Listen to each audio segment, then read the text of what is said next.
Hello, we are live. What is up, everybody? This is the RP Ginger here, and we are coming at you tonight with an online D&D game. Online D&D game, obviously. This is not an offline D&D game, or this would be really confusing. But nonetheless, I am going to be running what I hope to be a 3-shot adventure with 5th edition.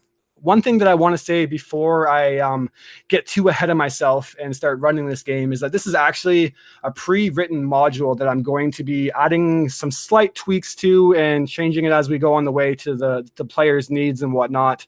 But I'm not going to tell the players or the audience what the title of this module is. So I want to get that out of the way so that if someone actually ends up watching this, or even you guys like recognize this and think that it sounds really familiar, or that I'm perhaps ripping something off. I'm not ripping it off. I just don't want to give away the title because it's very spoiler heavy. For some reason, it's just literally like the title of the adventure gives away the whole kind of intrigue of it. So I'm going to save that for the very last kind of session, in which case I'll say what it is that I ran. I'll say who wrote it and give all the props to those creative people who did so. But I don't want to do that at the beginning because, you know, I want there to be a little bit of intrigue. So we're going to keep it that way. Before we get any further, I have played with most of these people, and the person that I haven't played with, I actually know. So that's good for me, but you guys don't really know who they are. So let's get them to say hello, say who you are. You can say who you're playing, what the race and class is, and if you want to just briefly describe what they look like to the non-existent audience out there, that would be absolutely wonderful. And then that way we can all get in the mindset of what your characters look like. I'm going to start with Adrian, go Rebecca, Chris, Dan, and then save last but not least for Rachel. So go ahead and say who you are, who you're playing, race, class, and what they look like. Go ahead. I'll shut up now. Well, hello, I'm Adrian. I'm playing a wizard, Owen Glasson. He's basically a nobody who grew up in a small town, Feywater, and he wound up getting his first job working for a wizard who had a small magic shop. And he began to pick up a thing or two with magic and learning from him.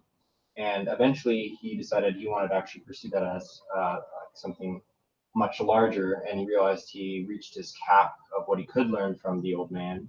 So as soon as he got the opportunity, he jumped in with the group to go adventuring and join them to go on the expedition to the local town nearby. And that's about it. Excellent. Hi, Go I'm ahead. Rebecca. I'm playing Garen. He is a high elf rogue. His background is criminal. So he started out obviously in a high elf village, but he was one of the lower families of the high elf society, and he didn't really like their pompous attitudes they had. So he went in the far opposite direction towards criminaling, and he has become quite good at pickpocketing. Unfortunately, his last time he got bumped by some rather annoying characters, but that's another story. Excellent. Go ahead, Chris. You have appeared before us on the webcam. How beautiful are you? Go ahead. Yeah, nobody tell my wife that I just wore webcam, and she's not going to be able to stream later. Hi, I'm Chris. I'm playing Corporal Wolf. He got demoted before he left the military a couple years ago. He's been kind of just wandering from town to town, working odd jobs. He's done security for a couple rich nobles. He's been a mage college janitor. That didn't work out too well. He's left that. And he's taken to a life of adventuring, where he met Brad Newberry, his new and best friend. They've known each other for a whole 3 months now. And they were in an arm wrestling contest in the tavern, got a little too rowdy, and it ended up getting them kicked out of town. And now they're on their way.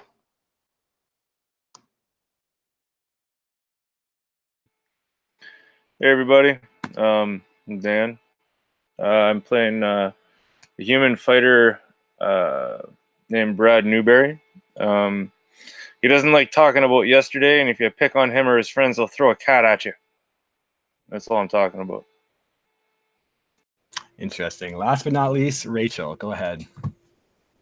Hi. So my name's Minna. I'm a high elf as well. I'm tall and I have long dark hair. I'm from somewhere far away, sort of a dark place. A lot of people haven't really heard where I come from. You can kind of tell by the way that I look that I have been born into some money. But my mother is dead and I'm estranged from my father. I don't really talk about either, but people sort of know who I am. I spent most of my childhood and teen years studying magic with people who were a lot better than me, which is how I came to possess some meager skill today. I'm often seen smoking, and I was super excited to be out on my own and join in on this adventure and make some money and meet some people. Wicked. So yeah, before we go any further, I should mention that I think this is actually Rachel's like first or second, maybe not too many times playing D&D. So it's going to be my honor Played to tabletop a whole we had a campaign going, so I've probably played through maybe about 2 full campaigns, but I've never played online before. Well, heck, you're not no noob then. So I'm gonna go full out hard on all you. Just try to murder everybody as online D&D should be. Fair enough. March. TPK. This isn't a 3-shot. This is a 3-minute shot. Anyways, let's get into it. The adventure is going to start in a place called Oakney's Hold. And Oakney's Hold is nothing of a spectacular town by any means. It's a small, modest town far down the Oriana River. And it is far away from all the big, bustling cosmopolitan cities. It has been a city that's been around for quite some time, and it has been making its way by, just barely kind of keeping itself on the map through the Copper Hills mines, which is its town's major export. And although it's not necessarily a very valuable ore or anything, it has been enough to get them by and keep them going for many years. But recently, a year ago, a brand new discovery was found. A semi-precious stone called Azurite was discovered to be the outcome of weathering raw copper ore. And when Oakney was actually the city that discovered this, it was a sudden boom in business for the city. And ever since then, that year ago, it's been rumored to be this hot spot, a startup city that's going to turn into a great opportunity for those eager looking for coin. The town is led by a man called Baron Oliver Reinson.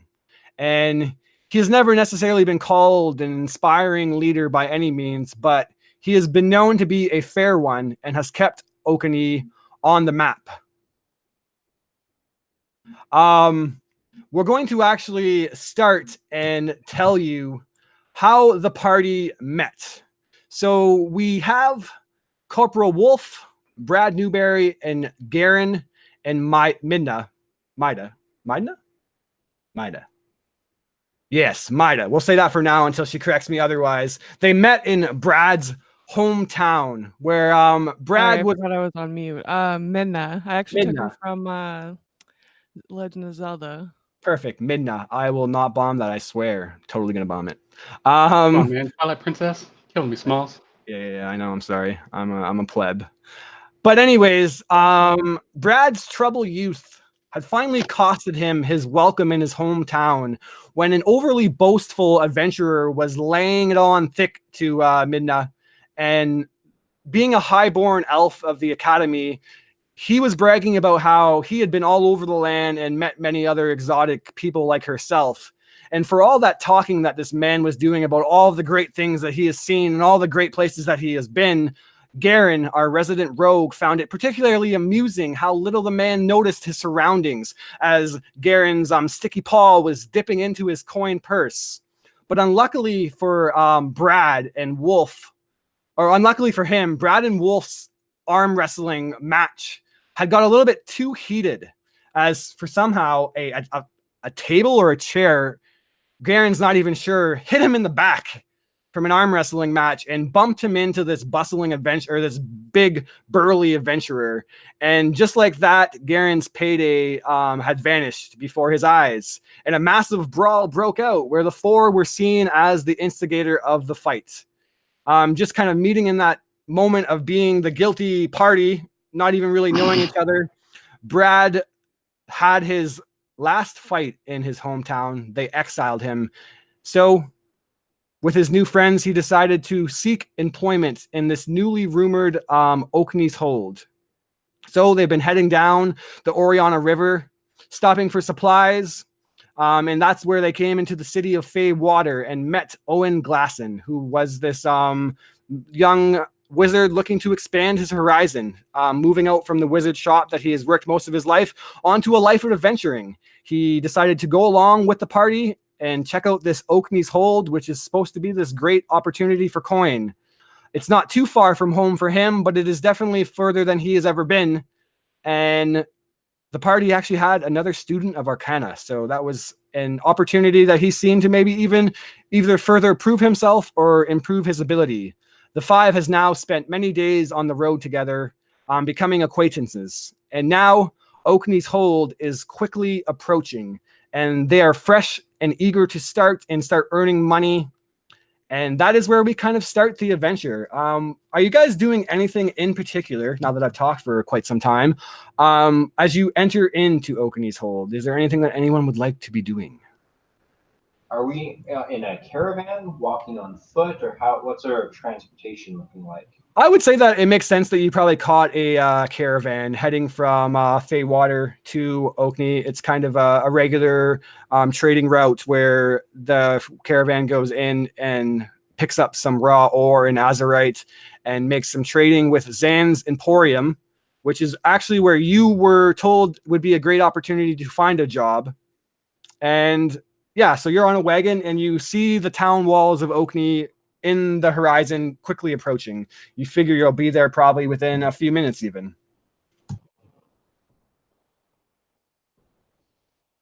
I'm just kind of looking at my surroundings, a little nervous about all this new stuff. I mean, I left a life of crime, and I don't want to run into any of my previous companions.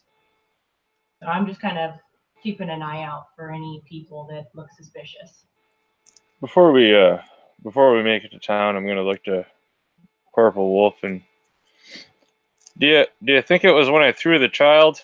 I mean, soaring 10 feet above the crowd was kind of cool. I didn't really know what I was doing, but I guess when he hit the lawmaker's horse, it kind of doomed me. Do you think that's what tossed me out of town?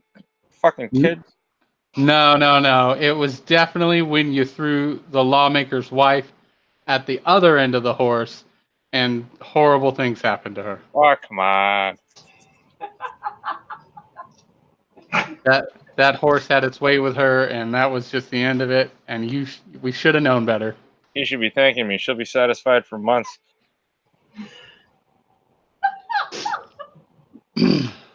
I'm done. I'm done. Brad, I think there's children nearby. Maybe we should tone it down. Unless you want to throw another one. A couple of other passengers give you guys disturbed looks, to say the least, and shuffle their butts maybe over to the other side of the wagon, not to be caught in your conversation. And you now begin to enter the walls of Oakney's Hold. When you start heading down the main streets, you've been hearing the rumors of this newly found bustling town where opportunities galore for anyone eager enough to work were to be had. And as you start heading down the main streets, this place known for its mining, you're hoping maybe to get a guard's position or something along the lines with the mines, whatever, just to get a foothold in this city. But as you're going through, you look, and a lot of the businesses, even though it's midday, don't really seem to be opened. And the vendors and civilians that are walking the streets, they seem to be sneering at your caravan and looking at the entire entourage coming with discontempt.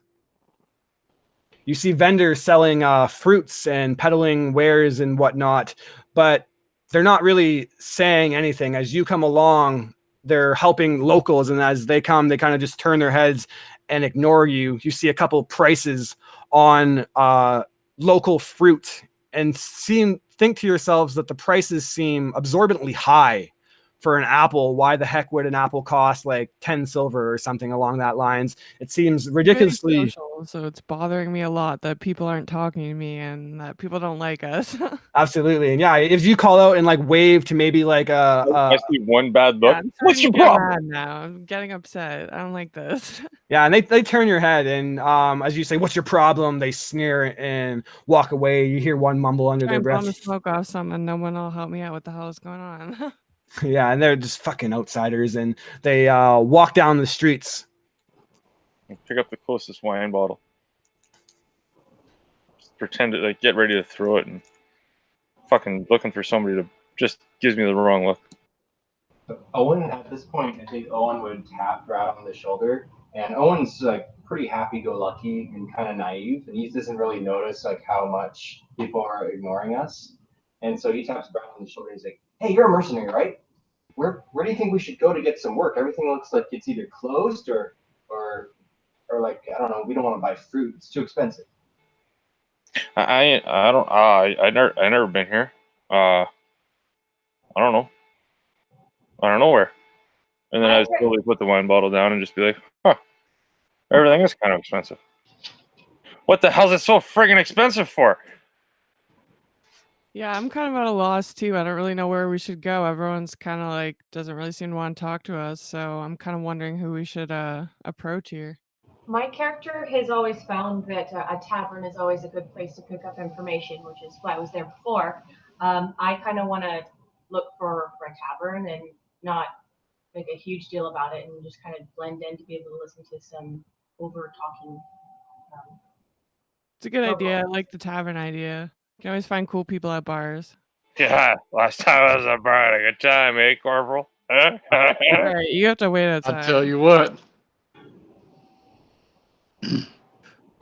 Absolutely. So we can definitely hit up the tavern, or we can see if there's like a workers' hall or a guild hall that has anything to offer. The carriage driver hears you talking and says, "I'll actually be making a stop at Zan's Trading Emporium." Old Zan, he's usually the one that handles all the hiring of the mines and stuff in town, the guards and all that.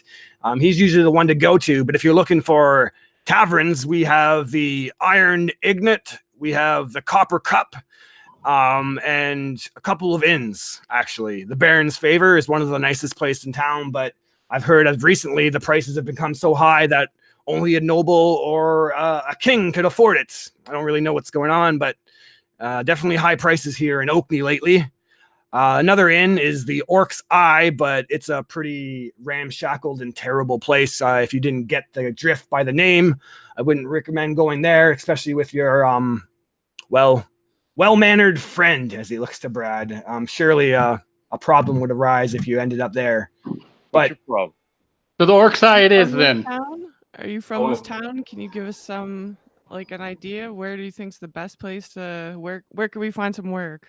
I'm not from the town, but I make often rides in here trading with them. I definitely Zan's Trading Emporium is, if you're looking for work, probably the best place to go. If you're looking for a drink and a scuffle, well, I'm sure that none of you will have a hard time finding that. I actually wouldn't mind checking out a weapon shop. Maybe, when we're at the Trading Emporium, we can find something we could use. You never know. Yeah, I was thinking that too. As soon as you said Trading Emporium, that sounds like somewhere we could find some stuff maybe we could use. What time of day is it? It is like midday. Okay. It's also summer, I should add. It's quite hot. The sun is beaming down. It's a beautiful day, and as you walk through the main streets, actually, you see that the town is actually heavily adorned in blue colors. And we'll say that you've made your way through the western gate now and are quickly heading, and you see this large bridge of stone carrying over the Oriana River. And to the south of this bridge is a massive castle-like keep. And the caravan rider, we'll say his name is Rick, points out and says that's Baron Oliver Reinson's keep. He is the nobleman and the one who kind of oversees the town. Rumor has it that not a lot of people lately are a big fan of him here. Before we get off the Like if the caravan driver is explaining all this while he's engaged in conversation, I'd like to take the time to do my best to pickpocket back our the cost that it took us to get the ride. I'd like to get into his bag and try to sneak a little bit of coin out. All right, go ahead. Are you proficient in sleight of hand? Yeah, I am actually. All right, I give have her. a criminal background, so we'll see what happens. Give her. I'll tag team that and try and distract the guard or the caravan driver while pretending to be interested in his conversation and asking questions. Absolutely. Go ahead and make your roll. I only got a 13. Yeah, his perception isn't that great. Your hands bump into him. He's, what are you doing? Get your hands off me! But What? I was just moving my hands. You got in the way. told you about a day ago. If you get rowdy and weird, I'll be kicking you off. You won't be getting a ride back. That's for sure. Fine. We're a one-way crowd, anyways. Good. You come across the bridge now, and on the left side of this dirt road that actually looks like it's starting to be paved into like a cobblestone as you come over the bridge into the more district side of town. The road that you come from was more of like woodsy kind of houses built around trees and farm-like houses and whatnot. But as you come across this big bridge, you see that you're more into the town district and see that a lot of the buildings are actually made of stone and a couple stories high. For a small town, it does definitely seem like there's a lot of expansion going around as you look and see people working and building even more extensions to houses. He stops at the first large building on the side and says, well, this is Zan's Trading Emporium. A couple of others who have been sitting with you hop off eagerly and head in. If you have any chance of really finding work around here, being not from around here, he's probably the man to talk to. So why aren't they a big fan of Baron anymore? You know, this is my second journey in the last couple of months here, and it's kind of weird. A year ago, everyone seemed to be content and happy here. No one really had any complaints. The prices were much more reasonable. But the last time I came in about 2 months ago, everyone real bitter like and pissed off. Seeming like this spike in it's Azurite, right? That's what it's called? Yeah, the town's kind of booming. throwing the economy off to me, and it's seeming like some people are benefiting a lot and other people seem to be really upset, eh? You know, you might not be wrong. I never really thought of it in that regards, but you would think that with a bustling industry that it would be good for the entire town, but yeah. I think so, but it seems like something's not right. Yeah. Ever since this, I mean, I don't know. I don't spend a lot of time here, so I don't really think much about it. I just pick up the Azurite and the copper, and I head on out. How fast is the caravan moving? It's stopped right now, actually, in front of Zan's. Okay. Is there any small like street side stands on the street outside of Zan's Trading Emporium? There's not too much in the way of street vendors out here, actually. Now that you've crossed the bridge, sorry. All right, I'll just wait then. Never mind. You did get your money back, by the way. We'll say that the copper ride for about a 10-day, I don't have the prices in front of me, but we'll say it was like 10 gold, whatever. That might be absorbently high or absorbently low, but fuck it. That's what you paid. Like within the first minute of getting it out of the bag, I would have transferred it over to Corporal Wolf for one of the other members of the group so that it wasn't on my person. I don't know who wants to take it, but yeah, I can have a cut. I don't think hang on to it for a bit, but I mean that's up to you. Well, my gold is stolen. I don't have a problem taking it. Like I said, I'll hang on to it for a bit, but I mean, the longer I hang on to it, the more of a cut I get. It's only fair. Oh, and what's your passive perception? 10. 10? Oh yeah, so you're actually none the wiser to this little no idea what these crime syndicate that's already beginning. But yeah, you guys are finding crime before finding work. Who needs to even get a job when you can just pickpocket everybody? Right? Just thieving all day. Little did we know this was an evil campaign. I don't know why I'm the only one that thought of this. Let's just go thieving instead, guys. I mean, really. Yeah, I got some sweet sleight of hand. We're gonna make some money. So, Owen, I think, is gonna jump off the caravan and kind of go into the shop, Zan's Emporium, and then just kind of look around, trying to just get an idea for what the place is. Yeah, you push your way in, and the first thing that you see is it's a large kind of open rectangular room with a second level that has this balcony overlooking the opposite side that you came in on, the north side. And in front of you are rows upon rows of different trading goods and whatnot. Pretty much everything that you can imagine besides like weapons and armor, all the gears and pelts and foods and everything that you would need to the basic necessities just lined on shelves. You see a bunch of wooden benches and tables on the outskirts of the building against the walls where people are currently quite a few. Basically, the benches are almost entirely filled with people writing and filling out what looks like some kind of paper.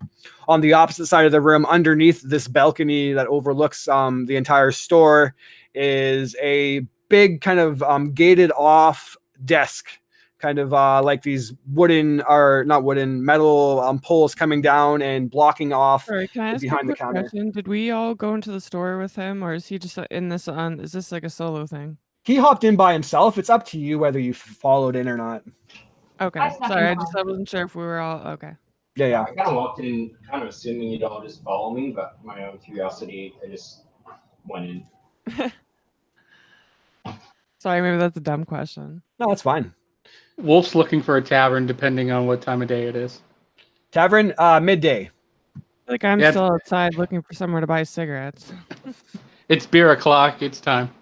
It's beer clock. All right. So around as you ask, you get told that the closest inn or tavern would probably be the Iron Ignat or Ingot. I got it. Ingot? I can speak words. Yeah. Yeah, you can. That is the word that's the name of the tavern, is the Iron Ingot, of Oh, course. okay. And it is apparently a couple blocks down the main road. Is the orc eye any further? The orc guy is apparently back behind you in the dock district. Too far. All right. Okay, I go into the place where Owen went, and I want to see what the paperwork they're filling out is. What are they filling out? They look to be applying as you lean over someone's shoulders to different jobs. Guards of the city, guards of the mine, caravan guards. This definitely seems to be some kind of recruitment process. Okay. I check out the. And go ahead. Sorry. No, go ahead. on the other side of those bars, what's going on? There is a man wearing a battered cap that looks to be so old and well worn that it actually almost seems like it's molded to his head. He has a pretty round, robust looking cheeks on each side of his mouth, but a particularly slim looking guy with this huge kind of curly black mustache and a bit of redness to his cheeks and wardness to his eyes, some crow's feet on each side as he stands there, and there's a lineup of people that he's handing out applications for. He says, currently today, we're looking to take on a couple of recruit guards. Volunteer means there will be pay. Caravan guards will be hired about 2. And hiring rogue soldiers, basically, or rogue warriors, whoever they can find to kind of pay to do some work. Like, is this essentially, yeah, that's what it seems. That seems to be what they're doing, is kind of like a mercenary guards work, which is essentially what a lot of you came here for anyways. Will they hire us as a group for a higher pay if we do a bigger job? You'd have to hop into the line and wait if you wish to do so. Or do you just want to budge ahead and be like, hey, I don't know. I mean, I'm tall, but no, I don't want to push anyone out of the way. I'm kind of just. I would say I just walked in. At this point. Yeah, Owen would be at the back door, probably a little bit ahead of the line by now, but he's like just waiting patiently for his turn while Garen's like at the front trying to see what's going on. So absolutely. And I'd walk up to Midna after I walked in, and I'd be like, "Hey, what's going on?" I want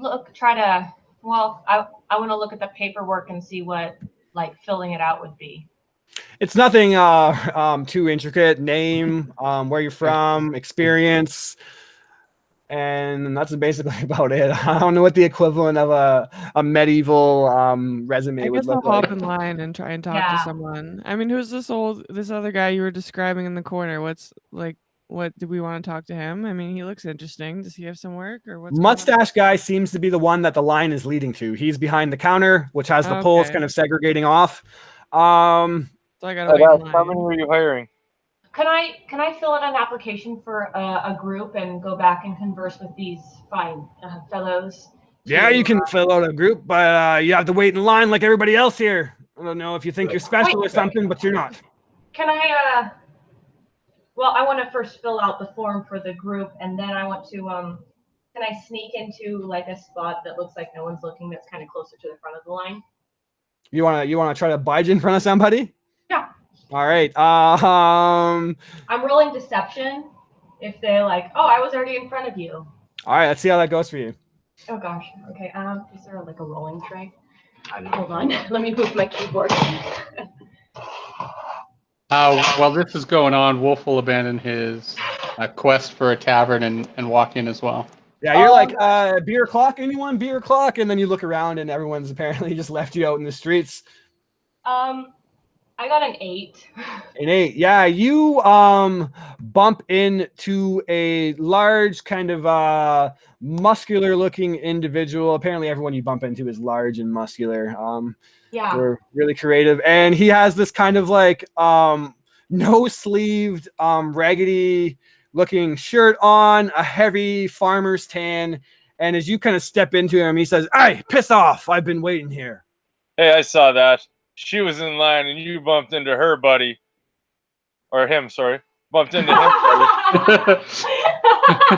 You trying to pick on people smaller than you or something? Hey, you got a problem?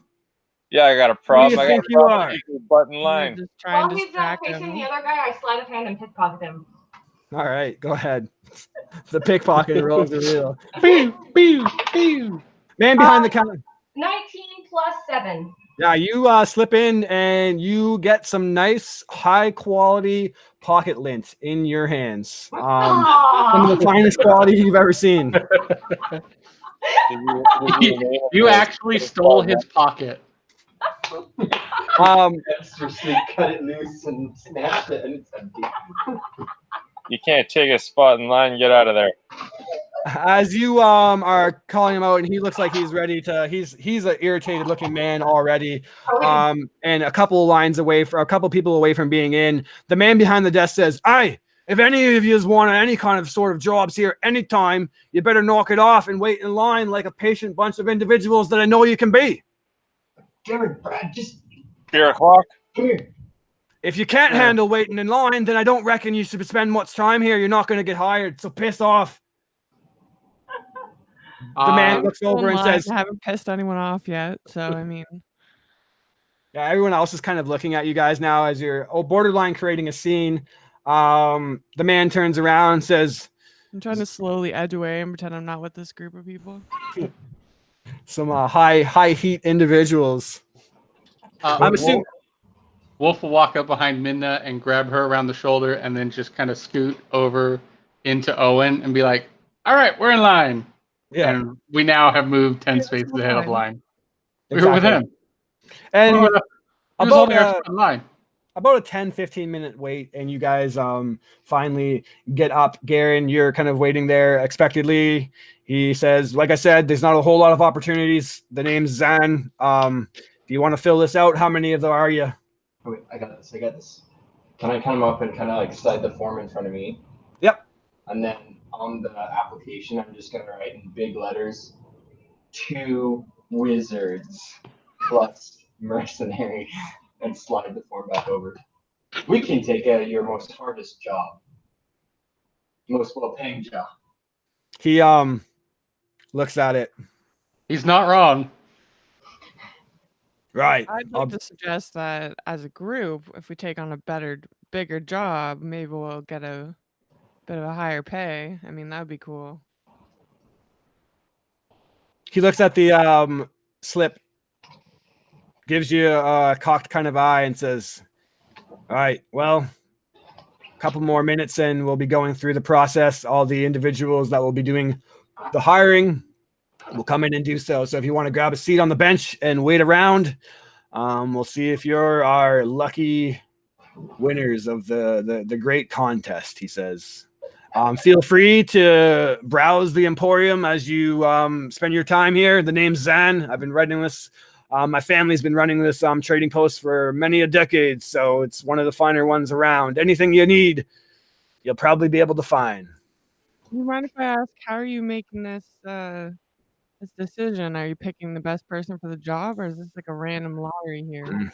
Well, Missy, I'm not really picking anything. The individuals, the noblemen of the Baron's Keep, come in and they'll deem whoever they seem is the most worthy. I just kind of do them. I'm the middleman here. Fair enough. Fair enough. So, do you work for the Baron? I don't work for the Baron necessarily. Well, I guess at the end of the day, we all work for the Baron. It's kind of his land. He is the ruler. But he asked me, being the trading post and kind of the place to be when most people are coming and going, to handle this bit. And it does pay a little bit, which doesn't hurt. So, yeah, I guess I do work for him. Why don't these villagers like outsiders? Well, the work hasn't necessarily been as flowing as they would like to have hoped with the Azurite booming. The Baron, as of late, has kept a pretty tight shift on the mines, and a couple individuals have lost their jobs to outsiders, and now everyone's kind of worried about losing their jobs even worse. Hostile takeover, they kind of say it. Everyone all eager-eyed, showing up like they own the place, claiming they're wizards and great fucking noblemen, and that they have some kind of title. But with so much Azurite, and like, wouldn't you think there'd be lots of jobs for everyone? I don't put much thought into it, to be honest. I'm just a trading post owner. If I understood what went into running a mine or being a baron, then I wouldn't be doing this. I can tell you that much. All I know is the Baron, he's had this land in his family for a while, and for the most part, people have always respected him. He's kept his head low, relied on his counselors, but as of recently, he apparently has taken an interest in it. So he never bothered with this place before? I don't know. It's all just rumors, you know? All right, cool. Sometimes rumors have a basis in fact. I often don't tend to lean towards the rumors that afflict my people who are paying my wage, so it's just that. That's all I really want to say about it, to be honest with you. I'm sure if you poke your head around long enough, you'll get all kinds of opinions. Some even believe that the mine's actually drying up. Ha! Just freaking moved here. It's already done. That figures. Such is life. About that. No, if I didn't have everything you that, I'd hear. have no luck.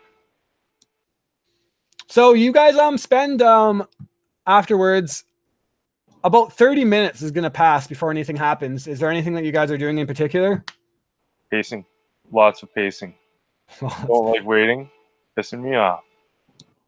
Can I use detect magic and just see if there's anything going on in this place? Yeah. Do you want to cast it as a regular spell or do it as a ritual? A ritual will take longer. It takes, I think, 10 minutes, but it doesn't spend a spell slot. Whereas if you just bamf it as a regular spell, it casts instantly, but then you spent one of your spell slots for the day. Well, we're waiting around, so I'll say I'll do ritual. All right. As you spend some time doing a ritual, people are kind of giving you a curious look, right? Because there's obviously, I believe, let me just actually look up what goes into detect magic. There is verbal and somatic components to this. So you're mumbling words of arcanic nature. You're doing hand gestures, etching out runes in the air. And obviously there is even people that don't understand realize you're doing something of some kind of magical nature. And they're giving you a curious look. The wave of detection kind of imbues out from you as you're in this meditative stance and just taking on the energy of this room. Nothing in particular seems to ping off for you. No magic. as she's doing that spell ritual, Owen basically just pulls out his book and starts trying to frantically take notes on what she's doing because he doesn't know the spell yet. And he's just Right. trying to like, keep up, and then eventually just loses it. He just like starts watching instead. Yeah, you just see as Owen's kind of like hovering over your shoulders, like trying to look at your book as you're turning through pages, doing like a ritual nature to this. You hear him like mumbling to himself. Did she just say like "Las va lakaba" or and just trying to like make notes on what you were actually doing to cast the spell. It's probably a bit of a nuisance, but hey, he's a eager young student. You probably remember those days yourself. But I want to kind of be on keep an eye out for anything that would fall under like thieves' cant. Like if there's any sort of group that's already kind of set up here, is there any sort of sign of like a thieves group or anything of that nature in the area that I've seen already? I just kind of want to keep an eye out for that. give a perception check or an investigation, depending on what you're looking for. Oh my gosh. 10. 10? Yeah. Nothing catches your eyes in terms of thieves' cant or other shifty individuals like yourself. You're looking around, and it seems like it's just a bunch of people looking for a day's wage. Okay. So 30 minutes passes, and finally the man wearing this battered cap, Zan, the owner of the shop, steps forth. And he says, well, it seems like Milton's been by and he's selected as per the Baron Reinson's request, the 4 individuals that will be hiring for guard positions on the caravan and part of the city guard. And he calls out a couple of names, none of which appear to be you guys. Somehow they must have just not realized the big 2 wizards part on the reference sheet. How could they have missed that? You wonder. The rest of the room also gives this defeated look as their expectations of a wage is quickly destroyed. They all begin to leave the room, except the one individual who Garen bumped into. This man has spent most of the almost hour that you've been here bitching and complaining about how he's been living in this city all of his life, and it's absolute bullshit that he needs to come here and fucking fill out an application while all these people that have never even spent a day's work in Oakney are getting all the jobs. And you heard him, this man whose name is Briff, kind of complaining a whole lot. And as he is not one of the individuals that have got called also, you see that his face has gotten somehow even redder. His muscly biceps are kind of tension, and you see veins bursting out. And this man, Briff Wiggins, he looks up. What's that? I'm just egging him on from the back. Like, what's wrong, big man? And he says to Zan, this is absolute fucking bullshit. I'll be fucking damned if I've spent another day in here filling out your goddamn applications, and me and my men are not getting jobs. Fuck that. This man, you think he'll make a better guard than me? Poof! Clocks him in the face and knocks him unconscious. Yeah! Kick his ass! You go, woo! Go Biff! I'll be taking that job. The man instantly that he punched drops to the ground, now unconscious.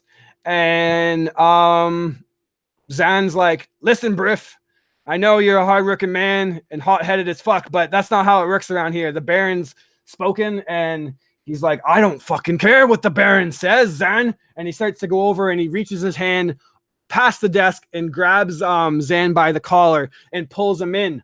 I'll be taking the fucking job today. His other 4 friends step around. You guys do anything? Yep, I'm in. Yep. I'm like, screw it. So I'm gonna try to pull the big Griff. I'm gonna try to grapple and just try to edge Griff off of Zan the best I can. But I will go in and start to grapple Griff. All right.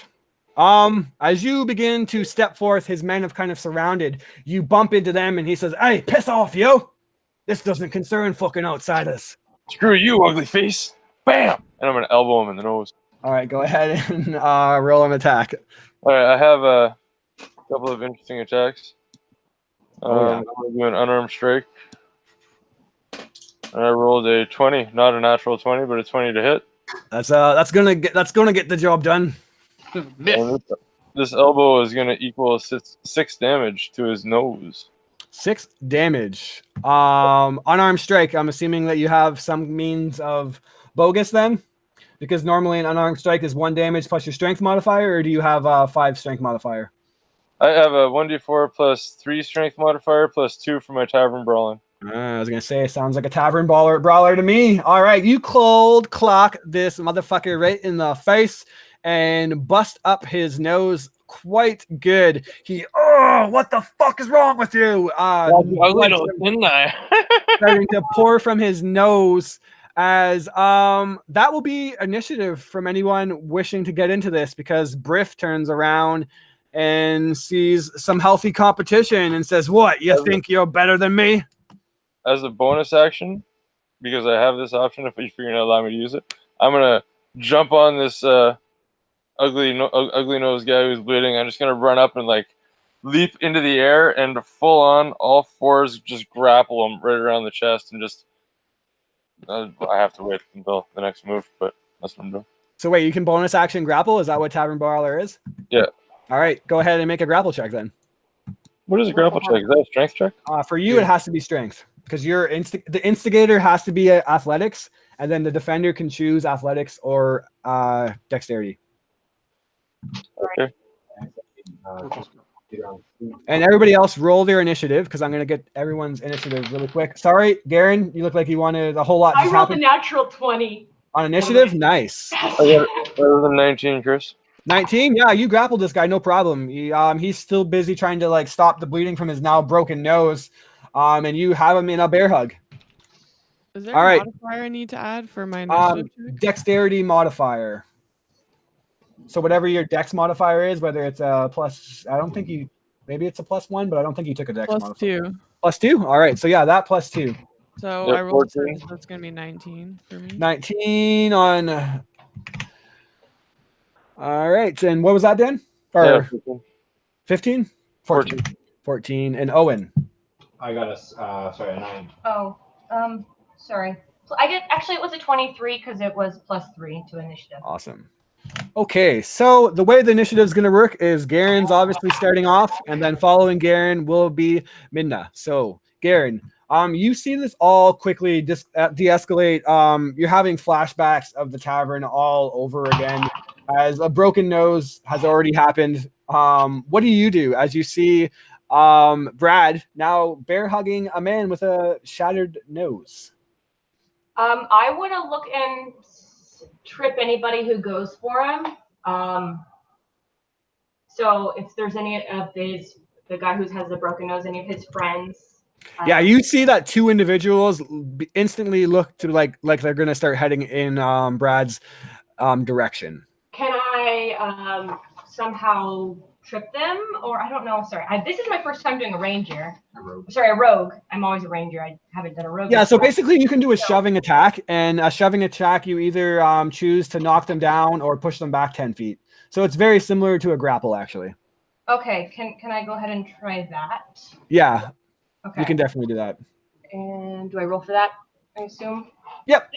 Okay. I'm going to use the other dice. Where's the green one? That dice hates me. A 2. What's my bonus? Your bonus would be strength, probably. Although for you being a rogue, I would probably reason that you might be able to dexterity. Yeah. So it's a 5 either way. Yeah, and this guy rolled a 17 with modifier, so he notices you trying to trip him, and he is going to turn his focus from Brad to you on his initiative. Oh, lovely.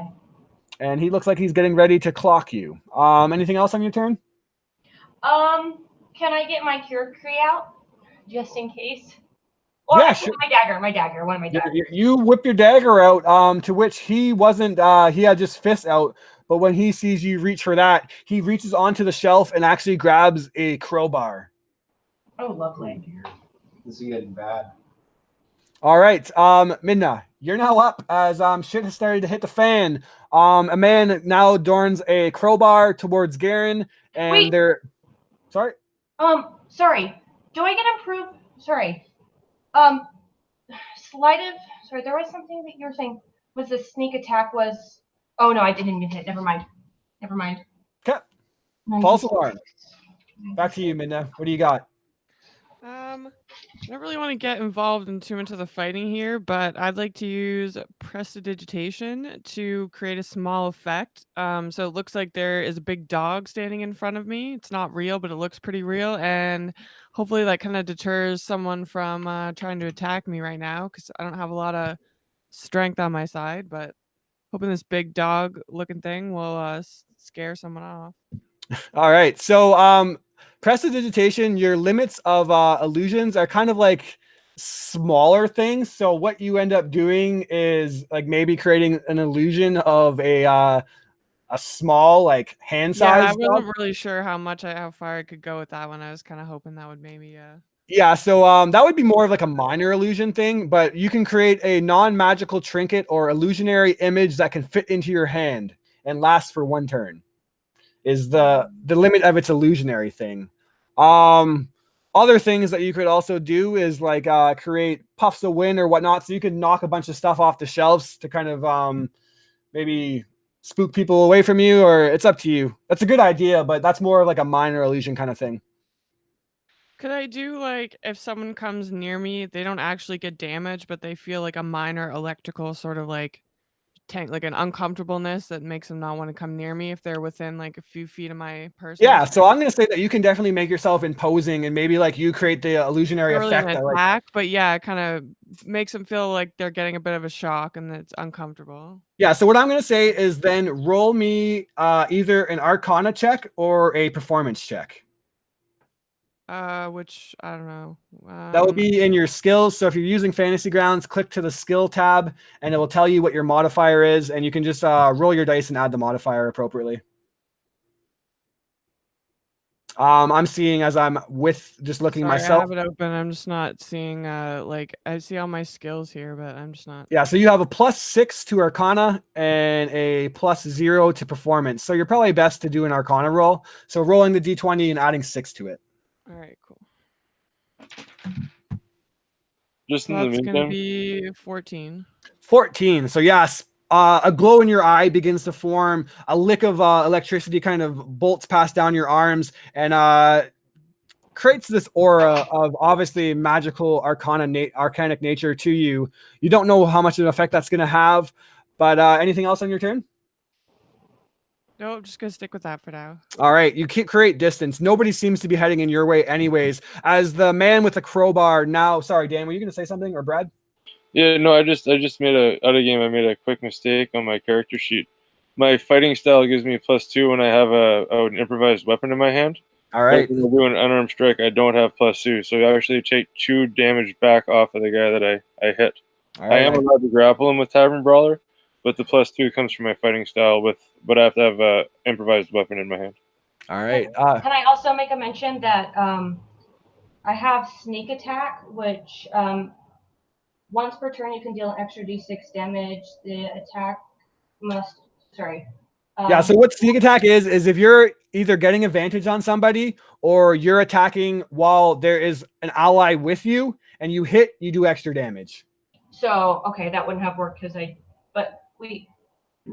How do you get advantage? Yeah, how do I get advantage then? So advantage can happen a number of ways throughout the game, whether they might not be aware of you or you've created a better situation for yourself, but you also don't need advantage. If you're fighting, just picture it as flanking. If you have an ally engaged with that person also, you also get the sneak attack bonus.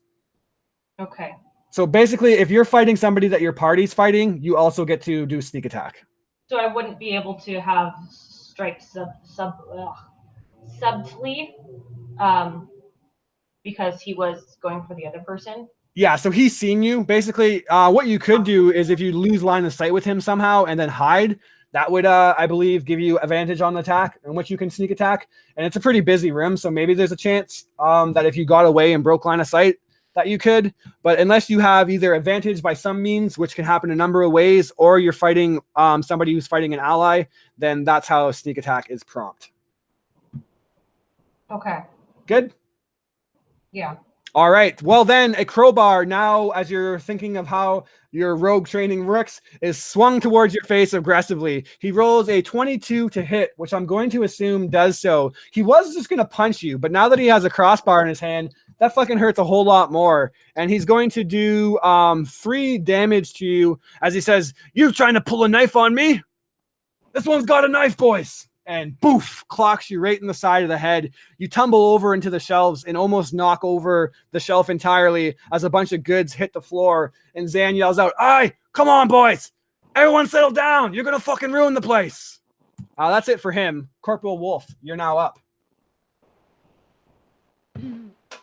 So I'm going to see the whole melee going on and everything and just decide to jump into it. And I'll pull my sword out, but realizing I don't want to kill anyone yet. Instead, I will actually take it in my offhand and slap it against the chain armor that I'm wearing and cast Toll the Dead on the one that's being grappled by Brad. The one that Brad's grappling.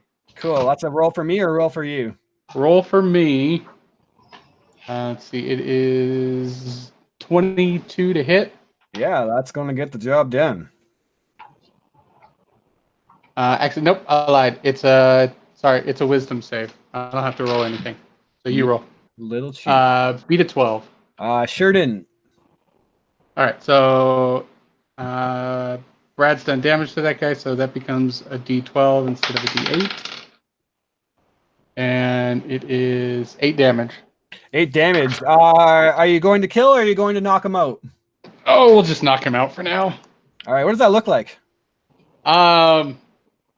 So it's necrotic damage. So his skin starts to blacken and his veins get a deep, deep purple as it goes from his heart up to his neck, and his eyes go black, and he goes unconscious.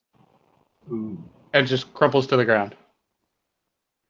Jesus. As that hits the ground, another one looks out and sees his buddy go down and says, "Briff, they're using magic on us. These fuckers are crazy."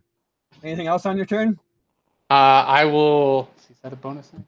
That's an action. I will just shout out to them and tell them to stand down. There's no need for this. Go home. All right, let's see how brave this little guy is. Yep, he is listening. The one that would be up next, he looks like he's about to grab an iron off the back of the thing and clock you over the head. But as you turn around and just give him a look like, "Oh, you're going to do that?" He puts it back and then leaves the room. He's done. Brad, the guy that you're bear holding falls limply in your hand as you see these black necrotic veins start to shoot from his neck and kind of go all over his body. He crumples beneath you. You see a man swinging violently a crowbar against Garen's head. Another individual who looks like he's questioning whether he's going to engage on you guys or flee. And then Briff, who looks like he's just caught in like an anger, red in the face. You just see as tunnel vision, and he's actually looking directly at you like he's coming your way. I'm going to look over to the corporal and be like, "I love it when you do that." And then when I see the crowbar, and let me just check my strength here for a second. This might be a little bit too ballsy. Do it. I'm going to fucking... How big is this limp body underneath me, man? Specify. It's a regular body size, but about a 5'8" man. I'm thinking he's like probably skinny because this town's had some hardship, so he's probably what, like $160? Sure. I'd like to see if I could toss him at the guy with the crowbar. Oh yeah. Yeah. All right. I would like to try to grab him by the belt buckle and by the shirt collar, and kind of like spin him around and as hard as I can, like get some momentum going and let him go in the direction of the guy with the crowbar. All right. What's your lifting capacity, or what's your strength? Sorry. 16, so I have a +3 modifier. All right, so I believe that means that I don't actually ever fucking remember these rules. I was just here we go. I can tell you what my strength capacity is. So your lifting strength. Sorry. My maximum is 240. Lift, drag, push is 480. Oh, so you already know all this shit. Does fantasy grounds tell you that? That's beautiful. Yeah, man, it's encumbrance. Cool. Well, then yeah, he's a 160. So go ahead and chuck the unconscious body at another individual. So you basically just see Brad grab this guy, and this red is in his eyes, but a smile is on his face, like he's really kind of enjoying this. Can I use an improvised weapon at this one? Well, I mean, I'm sure you're not proficient in unconscious body, so that sounds pretty improvised to me. So I am proficient in improvised weapons, though, which is hilarious. I threw a 17, so 17 to hit. Apparently you are proficient in unconscious bodies, as you just see the man full on like Mario N64 Bowser style twirled around the room and then chucked into the crowbar man. He's going to make a check in which he drops the crowbar just in front and now does indeed tumble into the shelves, knocking a bunch of fucking shit all over the place. And you hear Zen just under his breath a deep sigh of Jesus fucking Christ. Sorry, but just kind of got into it there. Anything else on your turn? No, I'm good. All right. The other man, Briff's ruffian friend, looks like he is going to see how brave he is feeling. Also, you just hear, sorry, Briff, it's not worth it.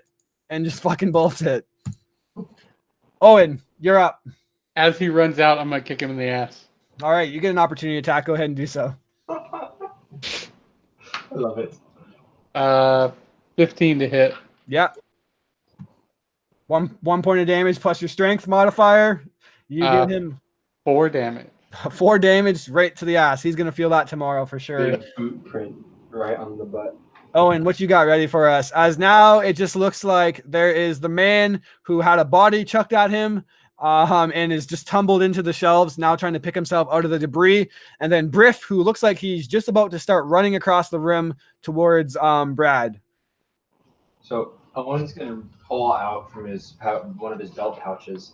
He just pulls out a fistful of sand, and he starts to do an incantation, casting the spell Sleep on Briff. Is it Biff All right. or Briff? Briff.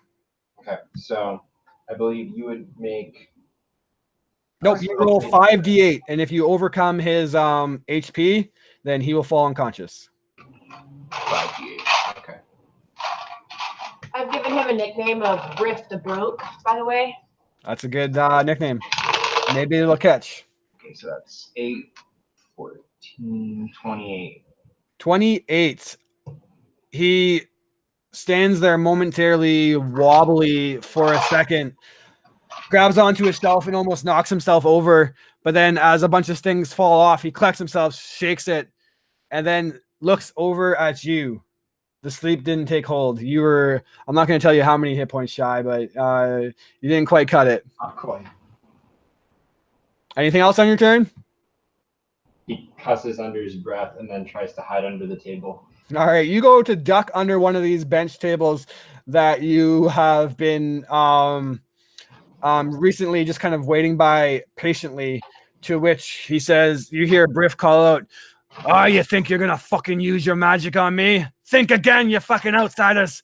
And he runs and grabs a hunting bear trap on the side of a shelf and then cranks it open and then comes up to the table, and he's going to try to just slam it right down on top of you, Owen.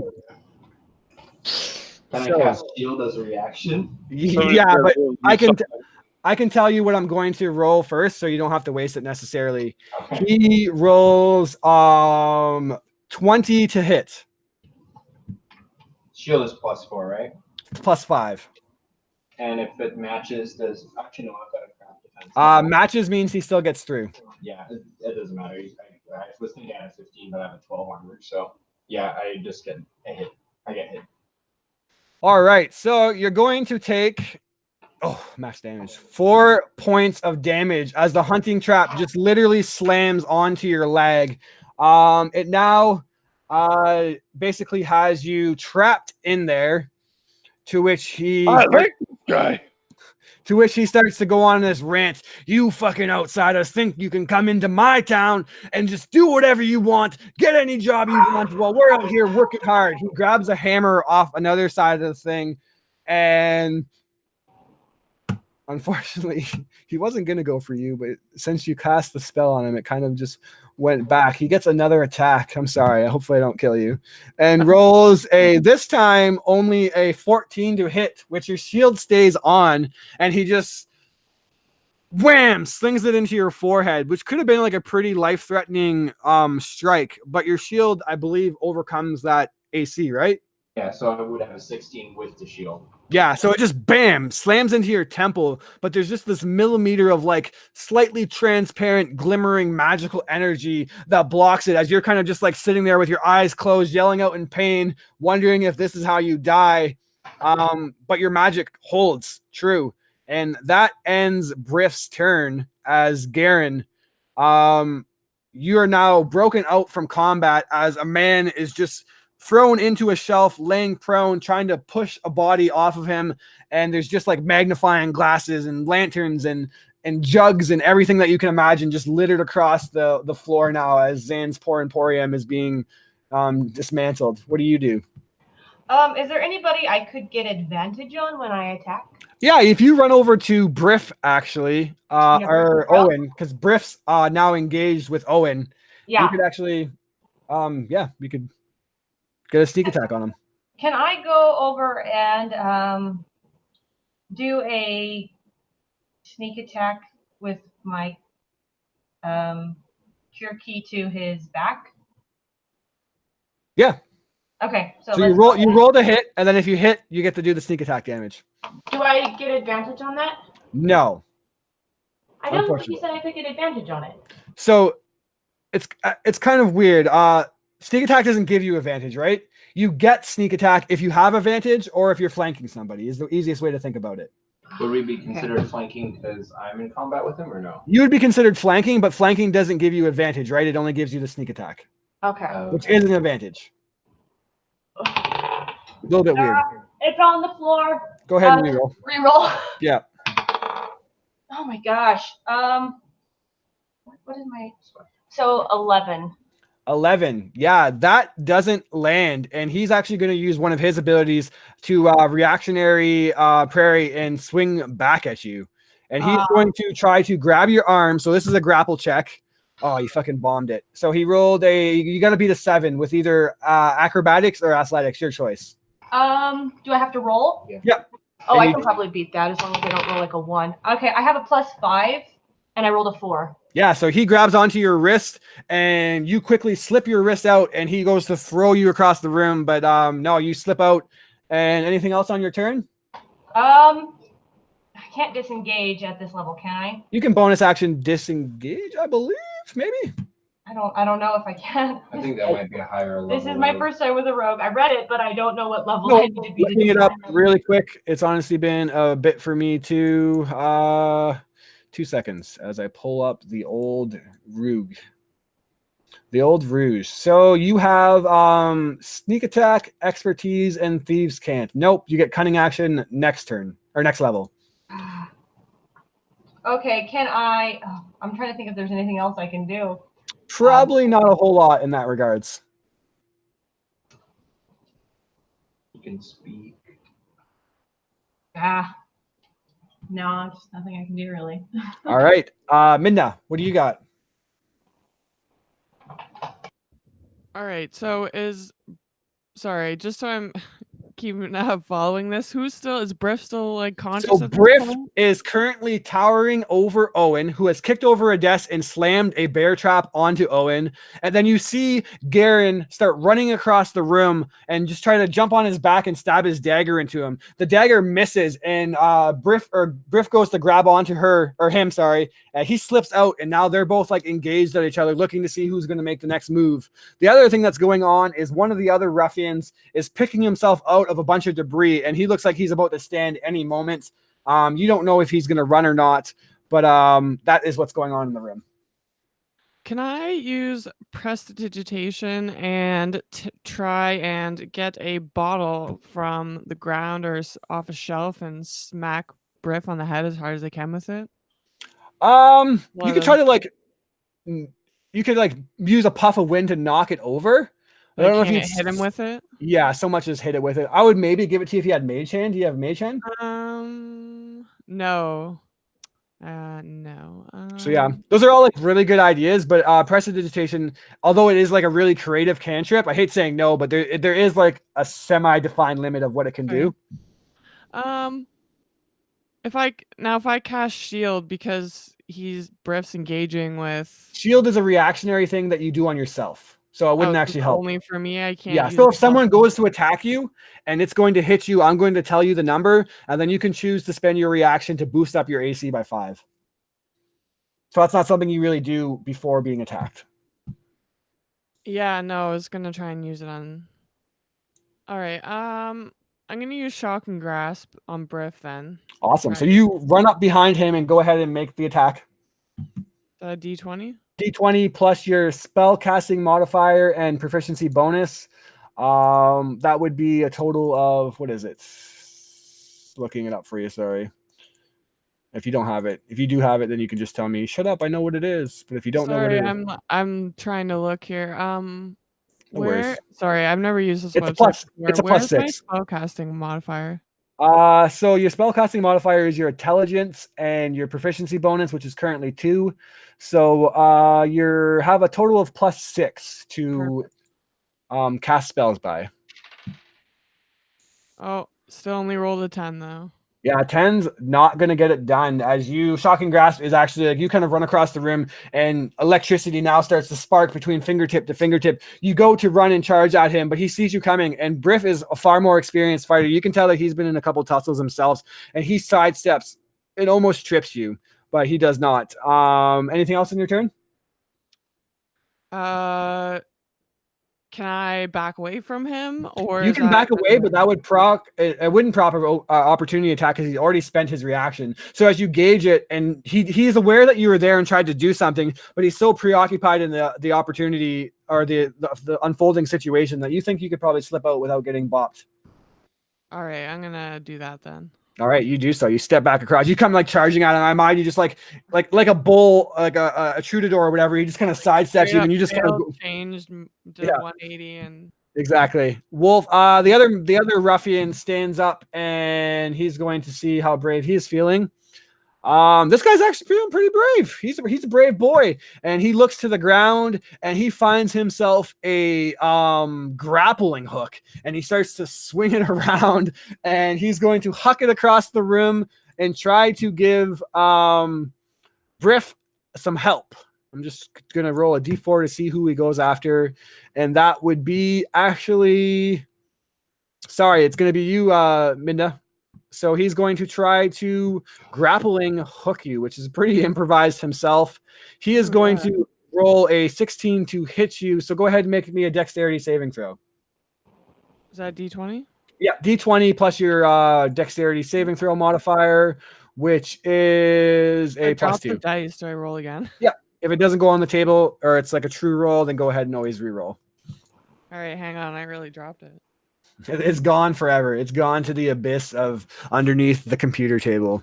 We may never see Rachel again. All right.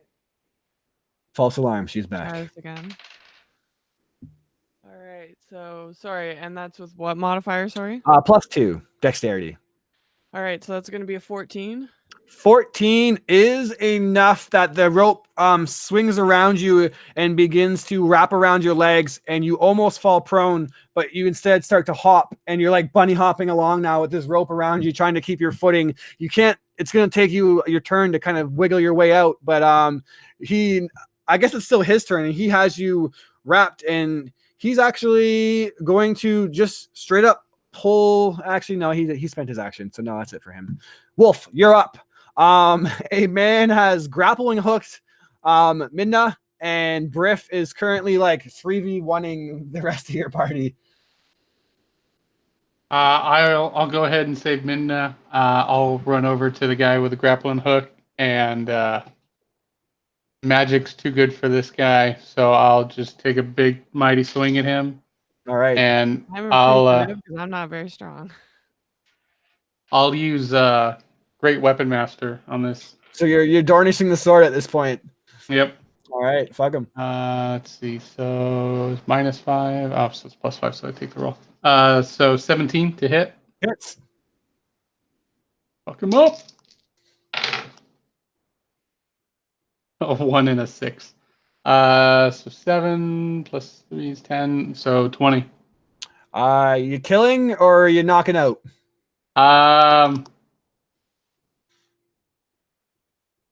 Yeah, we'll go ahead and just knock him out. All right. We don't need to kill anybody yet. Baseball bat, flat end of the sword, right to this guy's as he's like big smile across his face. Looks like he's about to pull the rope underneath Midna. Suddenly he hears a whooshing sound, looks over, and just Home Alone, bong, right to the side of the head, knocked unconscious in one kind of fail swoop. I'm assuming that's it for your turn? Let's see. I don't think I have any bonus actions. I will take the rest of my movement and run over to Biff. Yep. You make it. Brad. And... Sorry, you got anything else? Nope. That's all I got. Brad, everyone now seems like they're going to be dogpiling onto Briff to try to take him down, as he's in a pretty impressive display of violence by your means. Slammed a bear trap onto poor Owen, and he's now just like literally grabbing anything off the shelf and just like hucking and throwing it, and he looks like a beast of a man.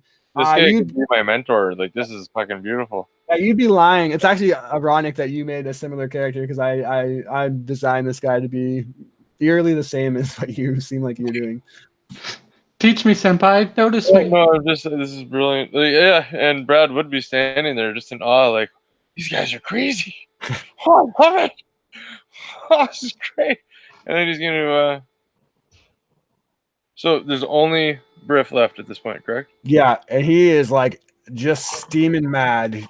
Doesn't even seem to notice that most of his friends or family has left the rim. Let's have a little bit of fun and ask, what is between me on my 10-foot walk over to Briff? What is on the floor or on a wall? Give me a perception check as you're looking through, just kind of like walking, like like a kid in a candy shop. What catches your attention? Oh, that is a 16. 16. So you see a sledgehammer. You walk past some clothes. There's actually this like nice empty chest that people would obviously buy to like store things in. A bucket, blankets. You see an abacus. You've heard that these things are quite good at doing math with. Looks like it would hit someone in the back of the head pretty good too. But I like the chest. I think that bar? That's a random thing in a bar. No, this is some of those things are quite random for a bar. Yeah. Anyway, as Brad walks past the chest, he's just gonna smile to himself and pick it up, hoist it up over his head, and start gaining a little bit more speed as he's running towards Briff. And as he comes in, he's gonna smash it over top of Briff's head. You see Zan in the background kind of like ducking and weaving as pitchers and things are being tossed to the rim. He looks at you and he's like, oh no, not the chest, not the chest. I just had a carpenter commission that, just like, and then you just start running across the room. Go ahead and do your attack. Yeah, and I'm going to do whoosh kabam. That's a not natural 20, 15 plus 5. Definitely hits. All right, and so that is... That's only 4 damage. 4 damage. Yeah, But you just... Go ahead. Using my Tavern Brawler, at this point, I will just look at Briff and be like, I am so impressed. And then I will put him into a headlock. Fuck you. Go ahead and let's do a contest here. He rolled a 18. You got to beat an 18. I guess I should beat the actual feat. I don't know if you just automatically get it or not. I know of Tavern Brawler. Not natural 21. All right, so you have him in a grapple, and off turn, I will read what Tavern Brawler actually does. Loving fantasy grounds right now for rolls. Yeah, nice. Owen, you open your eyes. There's the last thing you've seen is a hammer swinging towards your head now, and you see that your entire friends have now rallied around you and are all just like doing their best to take down this bully of a man. The last thing you see is a chest open-faced slammed over top of his head, and now Briff has like this chest as a makeshift helmet on his head, and Brad has him in like a bear hug locked from behind. What do you do? So I'm still right next to him, but like on the ground, right? Yeah, prone with a table flipped over you and a bear trap locked around your thigh. Stings pretty good. Can I like kind of roll towards him a little bit and just enough to put my hand on Briff's foot and cast Shocking Grasp? Yeah, definitely. Okay, so have that. I think I just roll a attack. Yep. That's spell Yeah, modifier 4, plus so proficiency. 4 plus 5 is 9. 9. Yeah, he it doesn't go through, and he looks at you grabbing at his foot, and unfortunately he is going to use his reaction to kick you in the face. Rolling a 24 to hit, actually. That's almost the highest he can roll. Yep. Hit.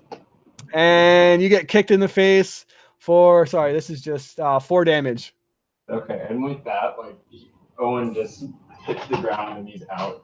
0 hit points. Knocked unconscious. You don't have to make death saving throws because he wasn't trying to kill you or anything, but you're just knocked unconscious. As you had a particularly bad day with this encounter, probably the most innocent one of everybody. Now kicked in the face. And Briff is now up, and he's kind of just looking around, trying to get this damn fucking chest off his head. And he's going to then, with the momentum of the chest, swing his head forward, and then swing it back and try to headbutt you with the chest on top of his head. Are we still grappling? Or? Yeah. He's still grappled. He doesn't care. He He's rolls. trying to batter me with his head? Okay. He's going to try to headbutt you right in the chin, which I'm going to assume a 22 does so. Yeah, it would. I don't know if armor would really play a part at that point, but yeah it definitely hits. 4 damage to you also. And then after he lands that, he is going to try to ram his foot on your toe. And that misses. I want an armor call for that. He rolls like an 8 to hit. I got on cloth boots, man. There's no way he's getting through those things. You just dodge your foot. As you're like collecting yourself, you almost like stumble backwards. A tooth felt like it's knocked loose almost. Garen, you're now up. Can I just like kick him in the crotch? Yeah, definitely. Okay. Okay. Stunning kick. Oh my gosh. Lord. Oh, man. Man, I keep rolling really low. I rolled like a 2. You go to kick, but like a rogue lantern is on the floor and trips you up, and you just kind of stumble into him, right into his chest, bounce off, unparticularly unsuccessful. Sorry, is what I meant to say. Midna. Yeah.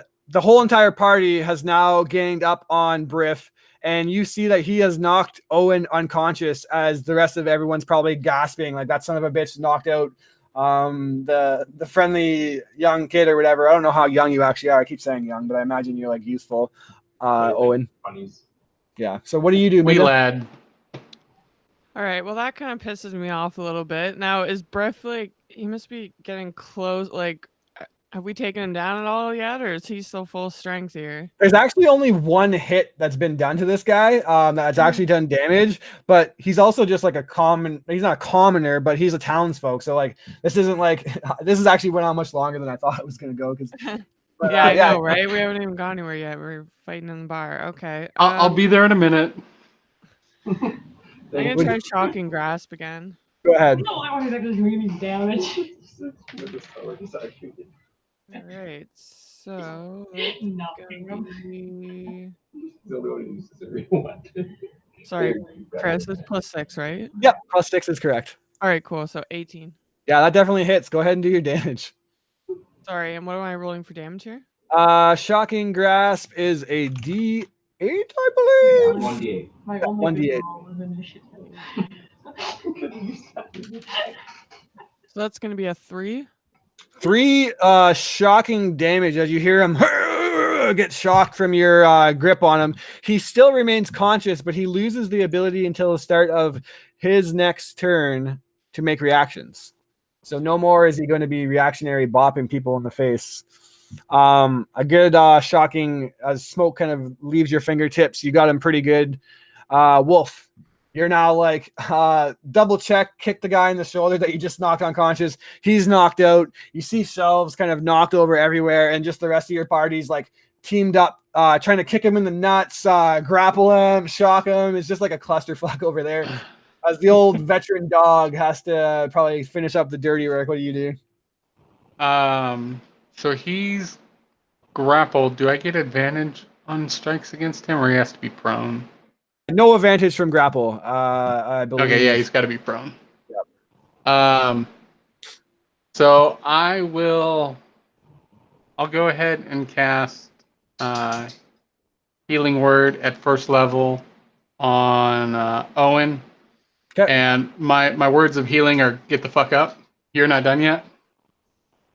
All right. Words of Uh, encouragement. and then that was my bonus action. Yep. For my action, I will cast Command on Biff and just tell him to lay down. All right. Is command a cantrip or?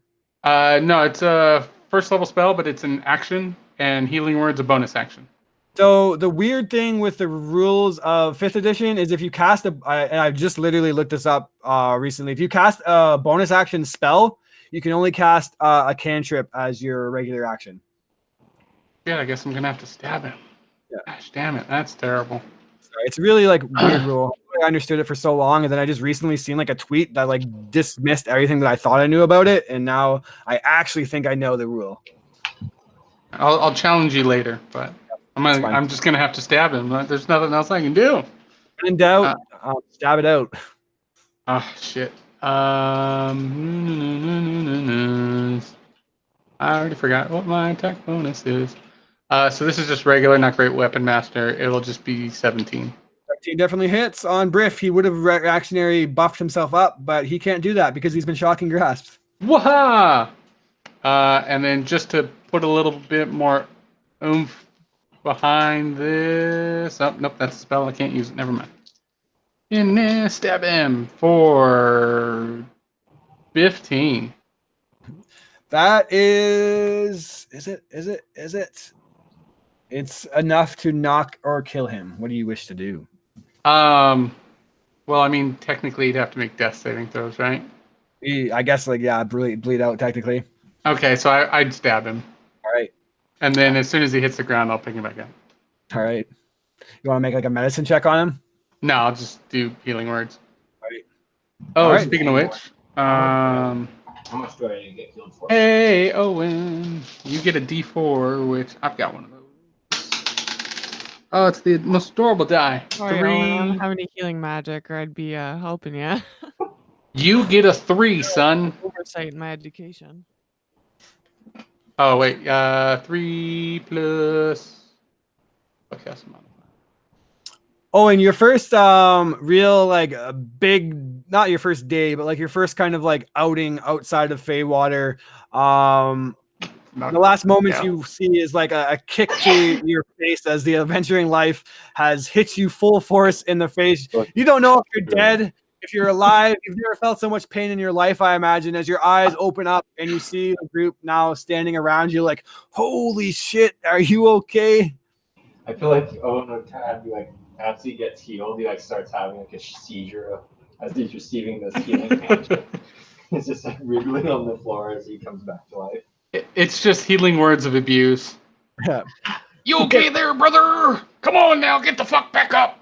Can I have the bear trap? I'm gonna use that. He starts to yank it, but not disarm it. You yell out in pain. Oh, yeah, sorry. I guess you should disarm it. You do so. It lets go of your leg now. I'm definitely taking that in the inventory. You hear from behind you, for him. hey, you're going to pay for that? Or are you just going to fucking come here and wreck the whole goddamn place and then steal too? It's covered in blood. You gonna be able to sell this? You're goddamn right I am. I got it. I'll pay for it. Say, do I have a bit of cash here? Can we like Up to you. If you settle want to this buy and the not hunting turn trap. this into more madness? Oh, Somebody's got my 10 gold. I just keep passing money to the people. You guys keep having it. Woo! Wait, how much is the bear trap? It costs 5 gold actually. Okay, then I toss 5 gold at him, and I keep the other 5 gold that I took from you when you handed it off to us. Oh, Owen's still laying on the floor by Biff's body. He's gonna try to like loot him, and then he realizes that the pocket's been cut out and he doesn't have anything. Excellent. I'll give 2 more gold to Van to help cover some of the damages. He's like, holy fucking Sorry, how much gross. gold do I have, Chris? Depending on what your background would have, you're like a noble. I don't know off the we top of have my me head. with like a little bit of family money. I know you're not a whole lot, but Yeah, say let me hello. see. 11 gold. Everyone else gets 10 gold. You actually have 20 in your inventory. 20 gold you started with due to backgrounds and shit. I'll toss him a couple extra gold. I'll toss him a couple gold as well, just so he doesn't, Yeah, so he looks like he was about to like start going off on you guys, like, what the fuck are you doing here? You just destroyed my store. Then you just dump like, what was that? Total of 5 plus how much are you giving, Rach or Midna? I'd say I'll toss him another 5 as well. 5, and then Gosh, you're giving him damn. 2. So that's I'm doing like 2. right, so yeah, Apparently, he has a decent amount of gold. Like you guys honestly probably did more damage, but at the end of the day, it was arguable whether it was him or him. So he seems like he's about to get kind of angry. Does anyone want to make like any kind of comment or persuasion to him, or do you just want the money to be your persuasion? Like try and apologize and try and. Yeah, so what do you say exactly? As he's just like, oh my god, the damage, like what the We are fuck? so sorry. We didn't start the fight. I swear. Like, please believe me. We wouldn't come in here and just. We didn't come here to ruin your shit, but he started shit with us. So Make a persuasion check. At advantage since you gave him so much money. Profusely apologizing. Hopefully, hoping Wolf's he'll gonna forgive start me, cleaning and up. that's a nat 20. Nat 20. Yeah. Nice. So yeah, he looks at you as you're giving him money, and he says, And puppy Well, dog guys. well, I admit that fucking Briff's a bit of a jackass. This isn't the first time he's caused trouble, although this is the most damage he's fucking done.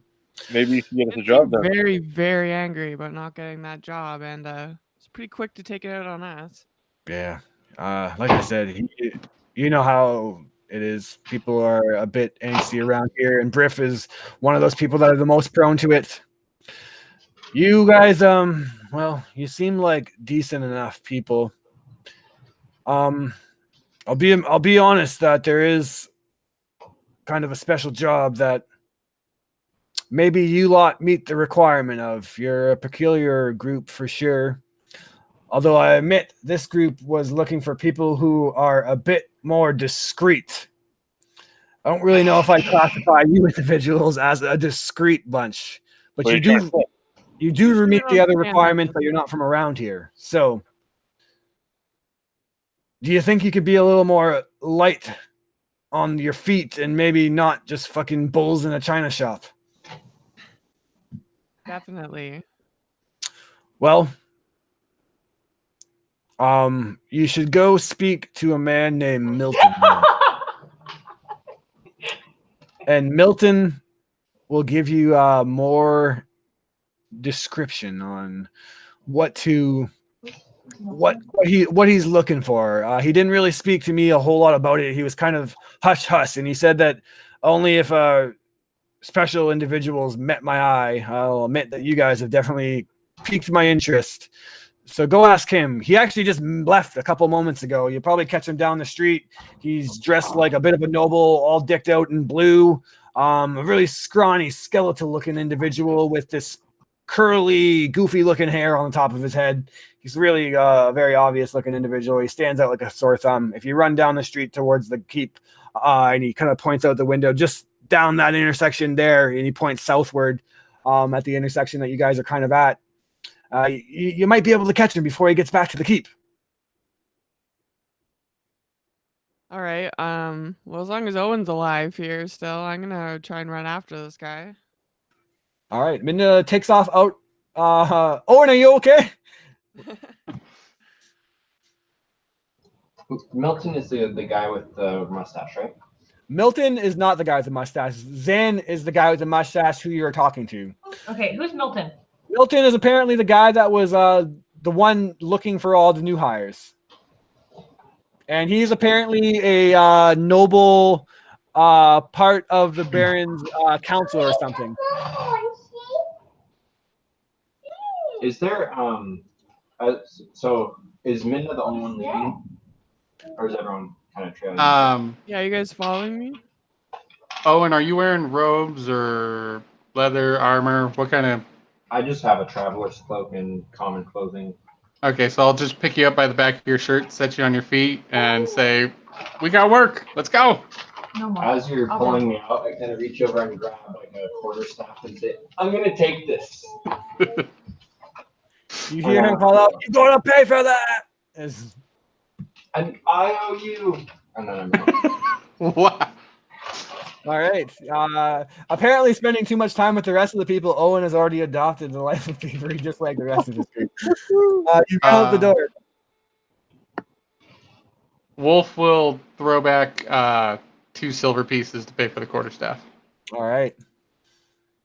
Just like over his shoulder, just Yeah, we got shit to do. Here, so I'm gonna try to catch them. I gotta try to catch the 2 silver pieces, man. All right. They're tucking over the shoulder, not even looking. They're mine. Make a sleight of hand. Or make it. Make a sleight of hand check. Alright. Oh, sorry. 1 second. There we go. That is a 21. Yeah. You catch them out of the air.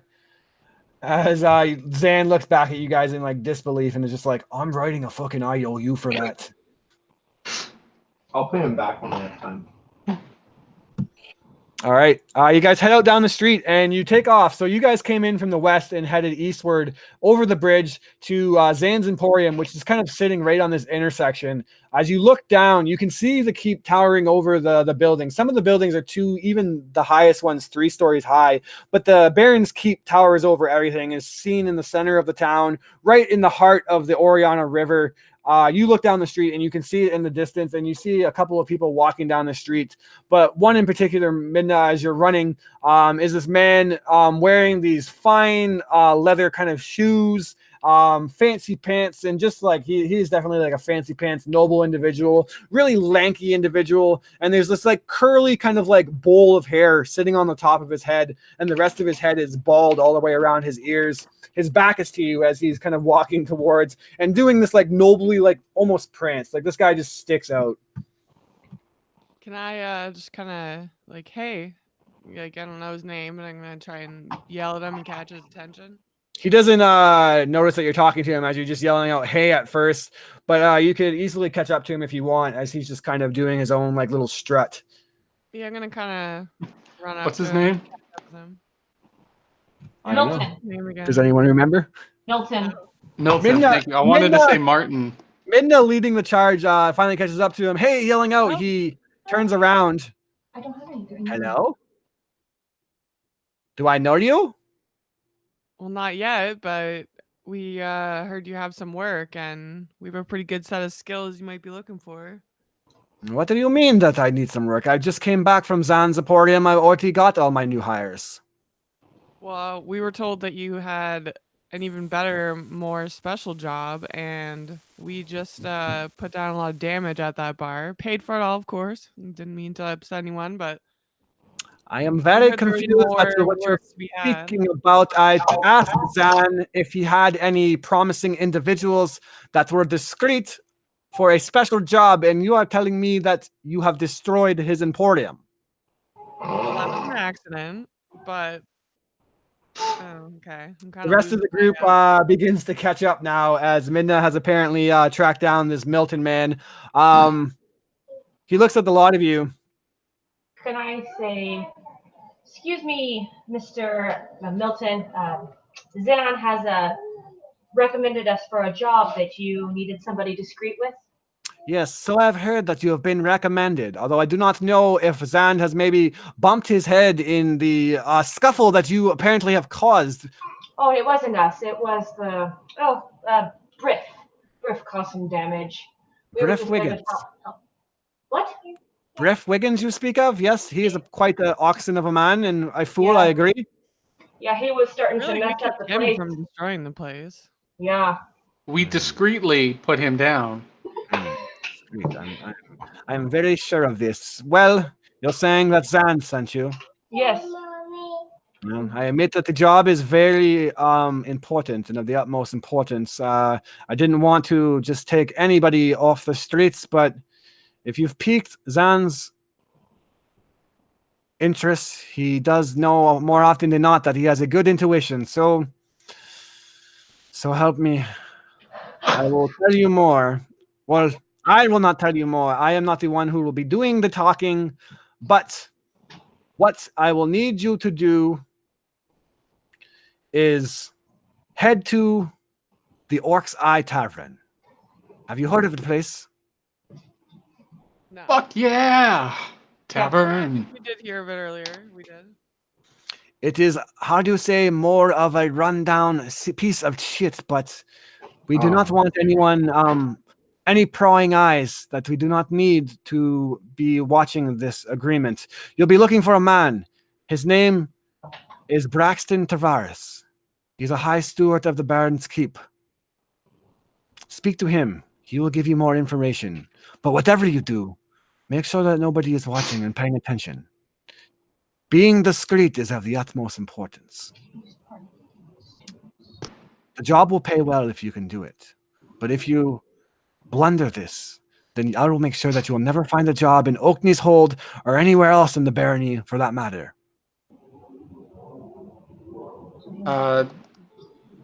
Wolf will ask, what does Braxton look like so we know who to talk to? He will tell you that Braxton will be wearing a dark blue cap and robed. Trust me, you'll notice him. He'll stand out from the rest of the patrons. Very discreet. Does he Yeah, know- so Braxton's not discreet, but we need to be. Braxton, does he know that you're looking for him? Does he? Braxton isn't. Sorry. I'm not looking for Braxton. Are you sure you guys are right for the job? Yeah. He's new. He's new. That one's new. Okay, I'm going to break this down for you one more time. Go to the Orc's Eye. Speak to a man wearing a dark blue cap. He will tell you more about the job. Be discreet while doing so, or else you will never work in this town again. Do you understand? Yes. No. Yeah. We got you the first time. Calm down. Need it one more time. Good help is so hard to find these days. And he starts to walk towards the keep. Tempest be with you, brother. And he leaves you in the streets now, with the destination, the Orc's Eye, as where you're supposed to head to. You remember hearing about this moments ago, that it's more of a rundown, not so great tavern. What do you guys do? We can get a bed while we're out there. I could use a rest. So we want to head towards the dock then, which is where the Orc's Eye was. Yep. So the Yeah, dock. that's what you remember hearing. So you would then backtrack, heading back over the bridge, back to the more kind of less our way- distant area. On our way back, I kind of want to converse with these people and see who has more stealth skills to actually be the one to get this Braxton to a private area where we can learn of the job. So I want to Yep. converse with my fellow scoundrels. And so who has a stealth or anything like that? As we scoundrel towards the docks, Corporal Wolf is constantly clinking the entire time. And you realize that is a question you don't need to ask him. Okay. But as we're doing that, I'm going to ritualistically cast Guiding Hand and use the Orc's Eye as my focus. And then after 10 minutes, we'll get a magic hand that points the way. So we can get there without having to ask anyone. GPS. Awesome. I don't want to interact with anyone else in this town, really. Shittiest town. They're the best ones. Owen declines any stealth. Yeah, my skill. He stealth does is not have only any stealth. +2, so I think I'd be the one for the job. I think so. What's yours, if you don't mind me asking? I have a +7 in stealth, Oh yeah, hell yeah, you're definitely our girl. but I keep Or rolling guy. 2s, so Different dice. yeah. Except for an initiative, then I roll a 20. What about you, Brad? Are you particularly sneaky? My character shouldn't talk to gentlemen like that, and no, I am not sneaky. Oh yeah, I'm not good with talking either. I further decline that mission. I can talk to people, but Owen has like this giant purple bruise that's spreading down from his forehead into a black eye, and he's A little limping. off-putting. It helps him blend in. Just rub some mud on it. You'll be better off. People might like kind of ask, like, people are maybe looking at him like, what the hell happened to you? bleeding from the leg, bruised and beat down. If we He's are at the better. docks, I though, fixed him. if we are at the docks, I'm gonna use my criminal contact, and I'm gonna send a couple of discreet letters back to where I just came from. I'm just gonna open up channel of communication. Okay. 10 minutes passes, and suddenly a magical hand materializes in air and is like "Boop-boom," pointing towards the dock district where Beep, beep, beep, beep. you guys head to. And When we get there, so I tell them when we get there, I'll talk with him separately, and then I'll meet up with you to tell you about the job. All So right. you don't have to be That's the smartest idea I've heard so far. Okay. I like this plan. But But we'll wait in the corner of the bar because we still need a drink. As we get close to the bar, the magic hand says, in 400 feet, turn left on Skid Row. excellent. I like to picture it as the Mr. T downloadable pack. Hey, foo. I pity the fool who doesn't turn left on Skid Row. Your destination is on the right. I want to be looking for anything again that would be anything involving a criminal organization for like thieves' cant in the area, because this definitely looks more of the sketchy neighborhood that I'm used to. Yeah, and it's not particularly sketchy. The dock district is a bit run down, but it's not necessarily like scummy or what's the word I'm looking for? Hood-like. You're walking through the docks and you just see a bunch of dirty fishermen finishing up, kind of pulling in their boats now. The evening is not necessarily approaching, but maybe a couple hours away, and they're coming in for the day as the sun is beginning to at least get to the area where the sky starts turning the pinks and oranges. You reach the exterior of the Orc's Eye. As you're looking around, you maybe see like a couple of marks of thieves' cant, but nothing in particular, just like marks for like guards patrol here as you're walking through and just stuff like that. Nothing out of the ordinary, but definitely it seems to be like some sort of thieving going on, but there's no like big order or anything that like discerns you.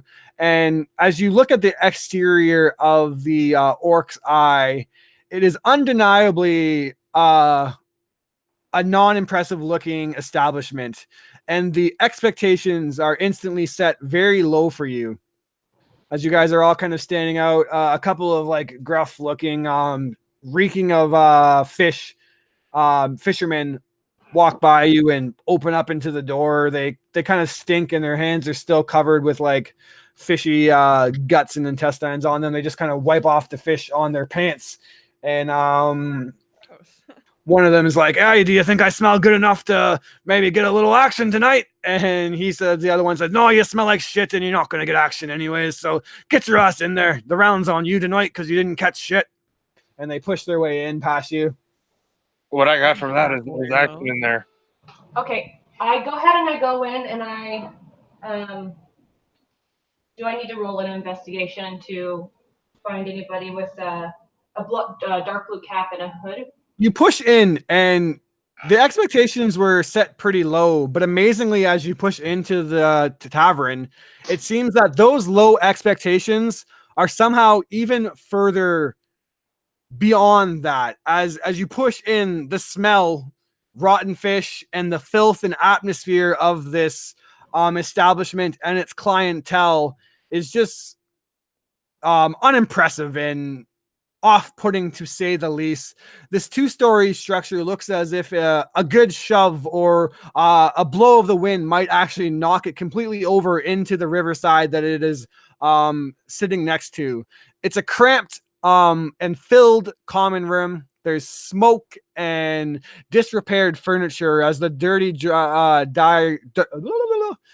dock workers and miners and fishermen all kind of just hang with a greasy air to them, smoke billowing from their pipes and cigarettes.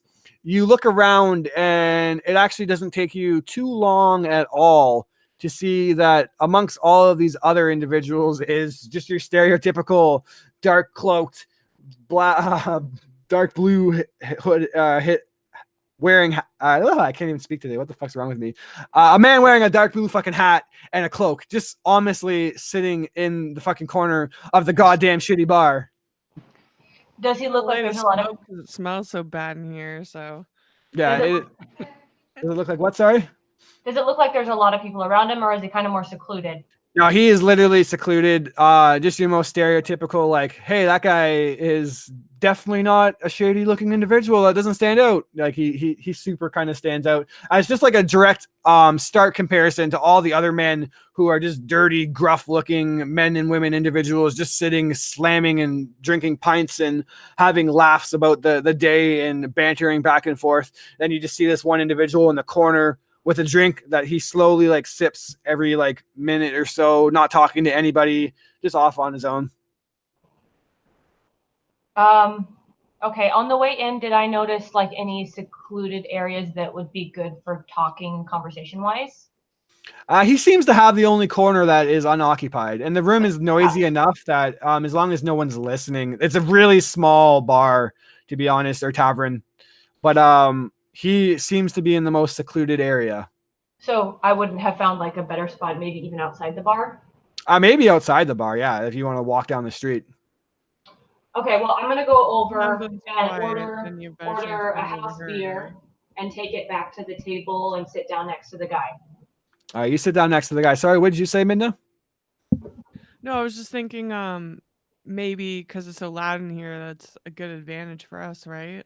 Instead of a quiet street. I don't know. You never know who's around. And what are the? Can Go ahead. While this is going on, could I maybe like sneak off to like a ladies' room, and I'd like to use detect magic again, but maybe this time not have people staring at me wondering what I'm doing. You go up to the bartender and they're like, excuse me, where's the lady room? And there's this dwarf whose face is like so dirty that he just literally like wipes his forehead, and you see that his skin is actually not a very dark color. There is like a paleness somehow underneath that thick layer of soot that is somehow on him. And he says, a ladies' room? Yeah, right over there's the ladies' room. And he points, and there's literally just like a small alcove corner with a pot. So not secluded, eh? Is there anywhere like, I mean, obviously other than where our new friend is sitting, is there anywhere I could be unnoticed to? I mean, no one seems to particularly be caring that you guys are here, but in terms of a nice little corner to hide in, no, this is a cramped area. You're like already shoulder to shoulders with everybody. The smell of sweat and fish and soot everywhere. Would there be any rooms for rent at this, or is it just a bar? Yeah, if you ask, he says, oh yeah, we got 2 rooms upstairs that are vacant. Been vacant for years. You're interested? Yeah, I just want to rent Why it have for they a been couple hours vacant to for rest. years? You want to order what? Sorry. Can I just need a place to treat my leg. Can I just rent it for like an hour or 2? Listen, chum, you don't need to make up no fucking stupid excuses. We all know what you need the room for. Just give the fucking copper and get out of here. Right. The sheets haven't been cleaned, I'll Reason warn why you. they've been unoccupied so long? No? The sheets haven't been cleaned. Oh god. Yeah. They don't need to be. Nothing's gonna help those sheets. He just holds out his hand, 5 copper for an hour. For an hour. Okay, well, I'm gonna take it just so I can go upstairs and like get my leg fixed up a little bit more. One of the stairs as you're stepping actually begins to like crack and your foot almost goes through. And he says, as you watch out for the 6th and 8th stairs, they're a bit of a doozy. You step up. I guess if you're looking for a room to duck out of, you could head up there with Owen, anyone that's looking to get out of the room. What is everybody else doing actually before we go to Garen? I would figure that we're drinking. Yeah. Are we drinking? Yeah. We're drinking. Yeah, I'm gonna order a drink and blend in this time. You're buying, right? Yeah. No, Wolf's gonna go up to the Sure, why bar and 3 ales in your dirtiest mugs. He says, "Joke's Okay, on you. They're all dirty. I don't clean these things." And I need the 3 worst ones though. Don't give me none of that sissy shit. he looks over and he sees that a couple of individuals are in the middle of talking, and he looks into their cups that they're drinking out of. Seem empty enough. Throws the rest of the bottoms of the ale out on the wall and just pours from a disgusting tap that seems to just like whine out. Like it actually seems to groan as this thick like ale just slowly plops into your cup, sloshes it around, dicks his finger in it. Yeah, that should do the trick. 3 copper. I'll do 9 copper, so we have some extras in a minute. And See the man over your shoulders like, "Hey, where'd my cup go?" are there any empty tables? No. I will go to a table that would comfortably fit 3 of us, and just kind of either intimidate those people out of that chair, push them out of the chair, or if it really comes down to it, I'll bust out some thaumaturgy. And I will as well help do whatever he wants to do, especially intimidate. I'm good at that. I mean, We could, the choice is all yours, man. The orc's eye is your oyster. How do you wish to compose this? wait, we're supposed to wait, Yep. Corporal. We're supposed to be. What's that word? I can't remember that word they used. No. We don't have to do that. That's the other one. We're fine. Oh, We're perfect. Get out of the chairs. fine. And I'll thaumaturgy with a booming voice and tell them they're in my seat. Move. All right. Intimidation check at advantage.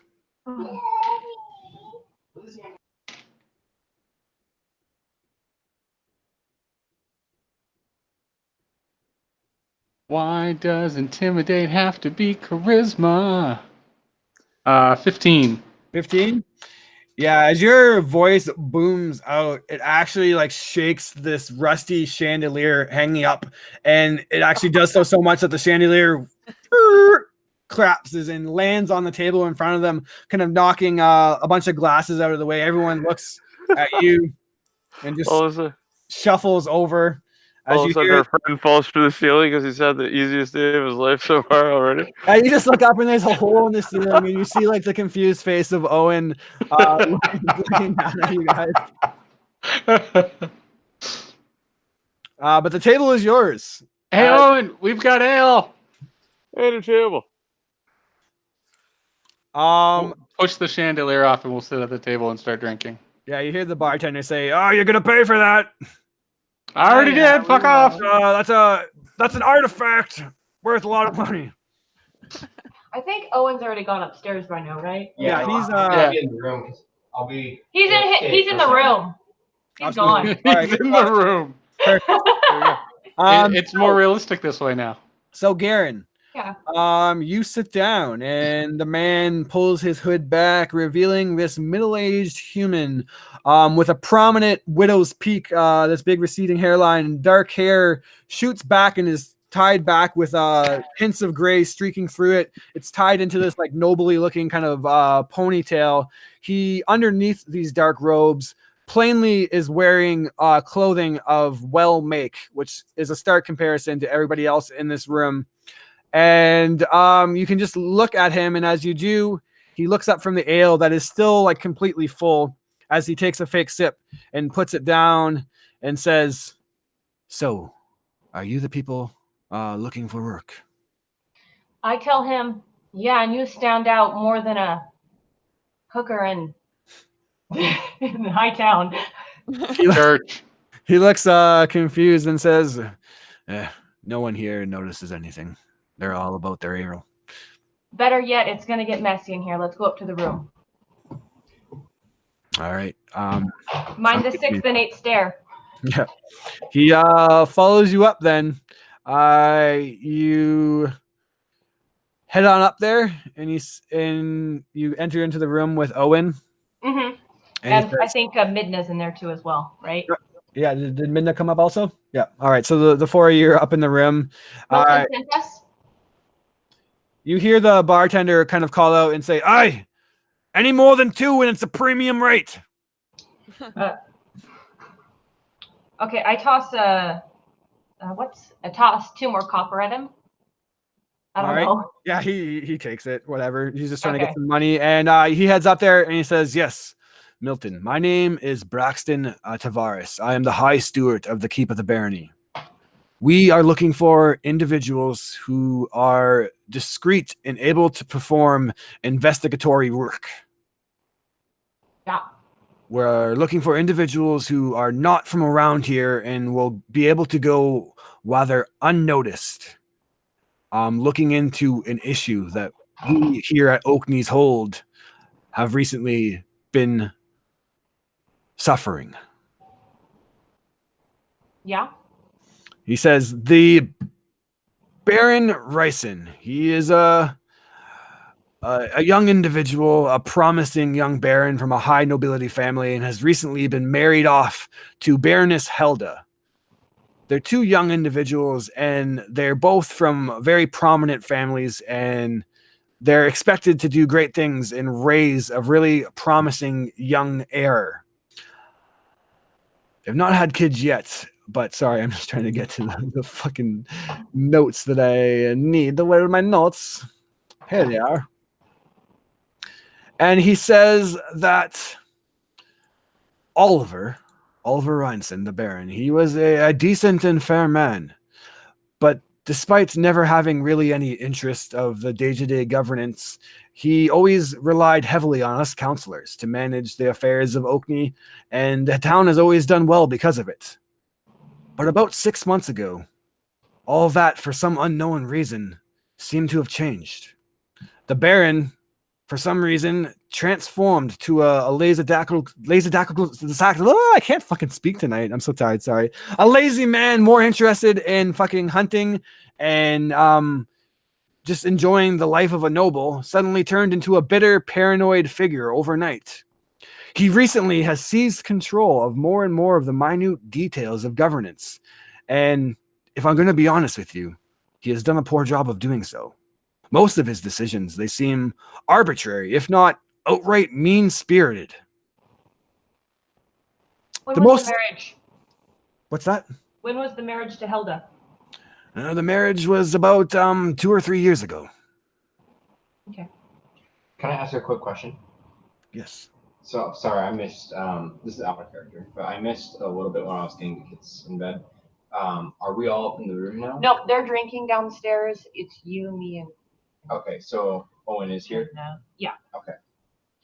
Yes. Do we hear any loud noises from below? Oh yeah. You have to you're whisper talking, like stage whispering, but it's even hard to hear with that. It's very, very noisy up there. The floors are creaking, and you actually see Every once in a while, we look up and wave. Yeah, you see a hole open from the floor, and a chandelier has apparently fallen through the ceiling, and now you have a peephole looking down into the crowd, to which you see Wolf and Brad give you guys a cheers. They're doing well. Tavares, or Braxton, he looks and says, "Are those individuals with you also?" No, I don't know them. Do I need to roll deception? Yeah, if you want to straight up lie about it. I don't really know them that well. They just seem to be causing a ruckus down there. Go ahead. What do you do with a drunken sailor? What do you do with a drunken sailor? What do you do with a drunken sailor early in the morning? The whole part, now, singing along with you guys.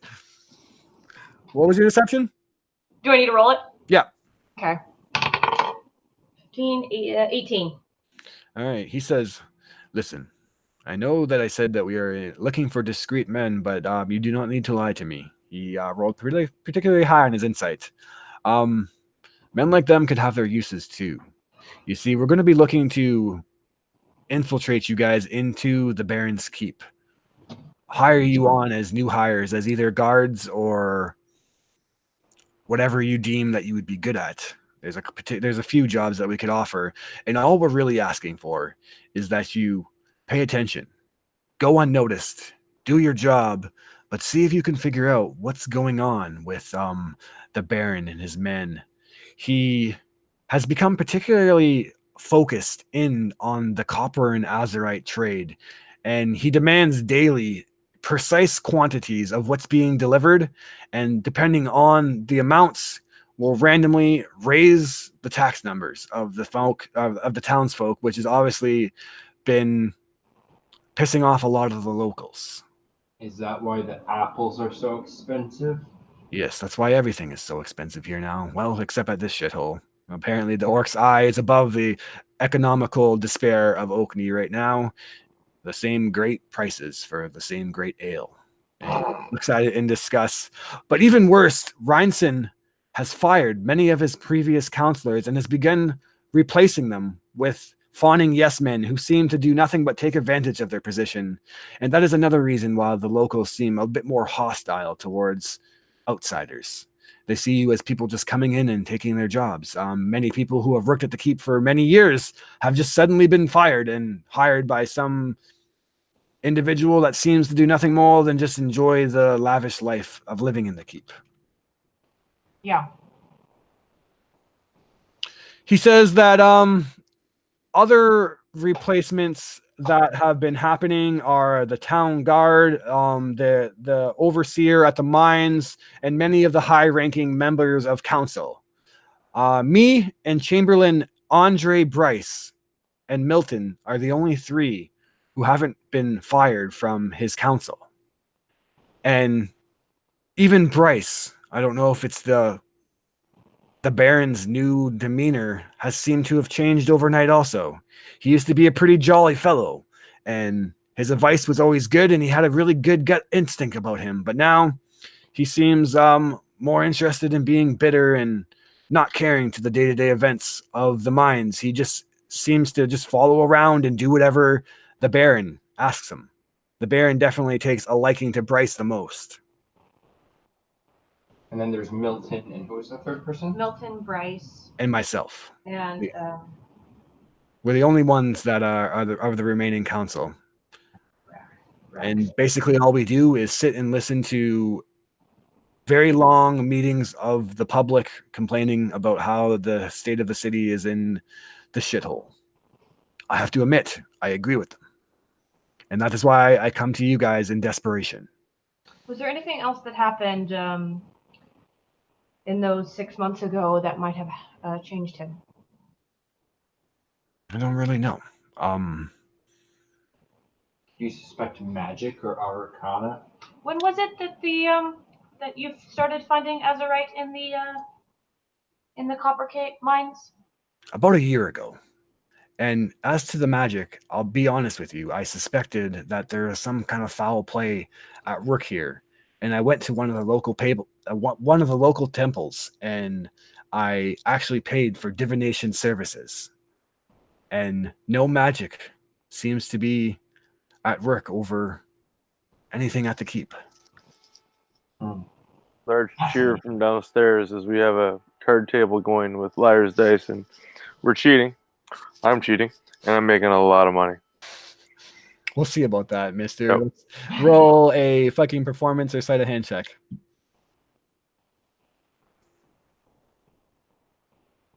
You're muted, Chris. Yeah.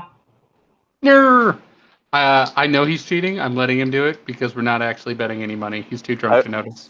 I wish I was kidding, but this is a nat 20. All right. Yeah, you're winning some money for sure. 406 copper pennies or something, whatever. 11 copper. Equals out to like $1. Okay. No, not even. It equals 11 pennies. 1 silver. But more than you started with. So, sorry, what were you asking upstairs? Is there anything?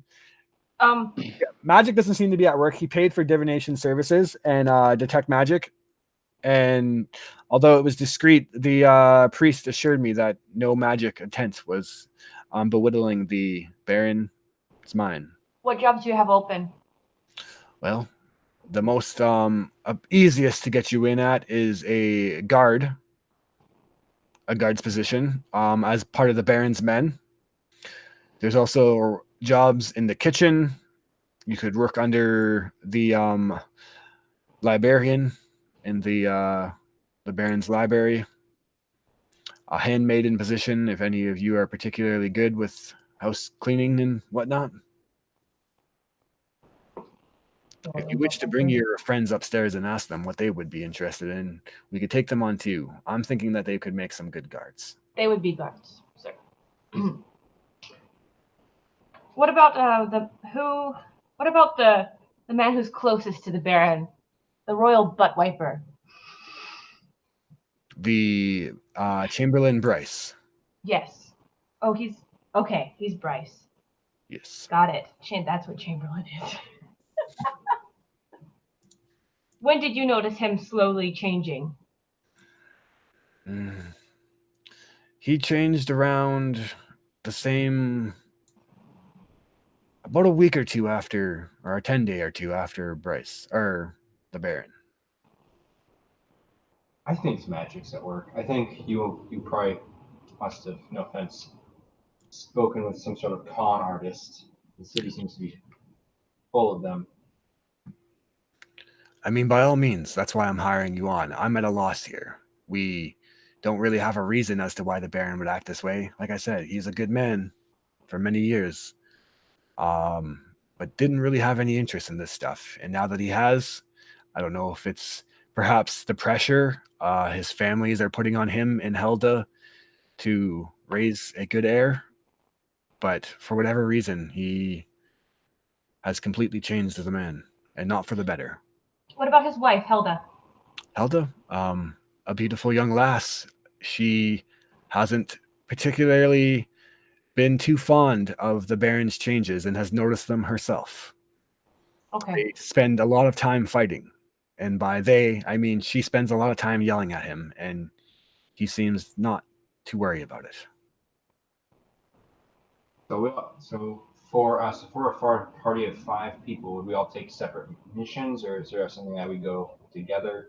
It's up to you. If you all want positions as the guards, I don't know, no offense, how particularly you would do as a Baron's men. You're a bit on the, you're a bit on the scrawny side.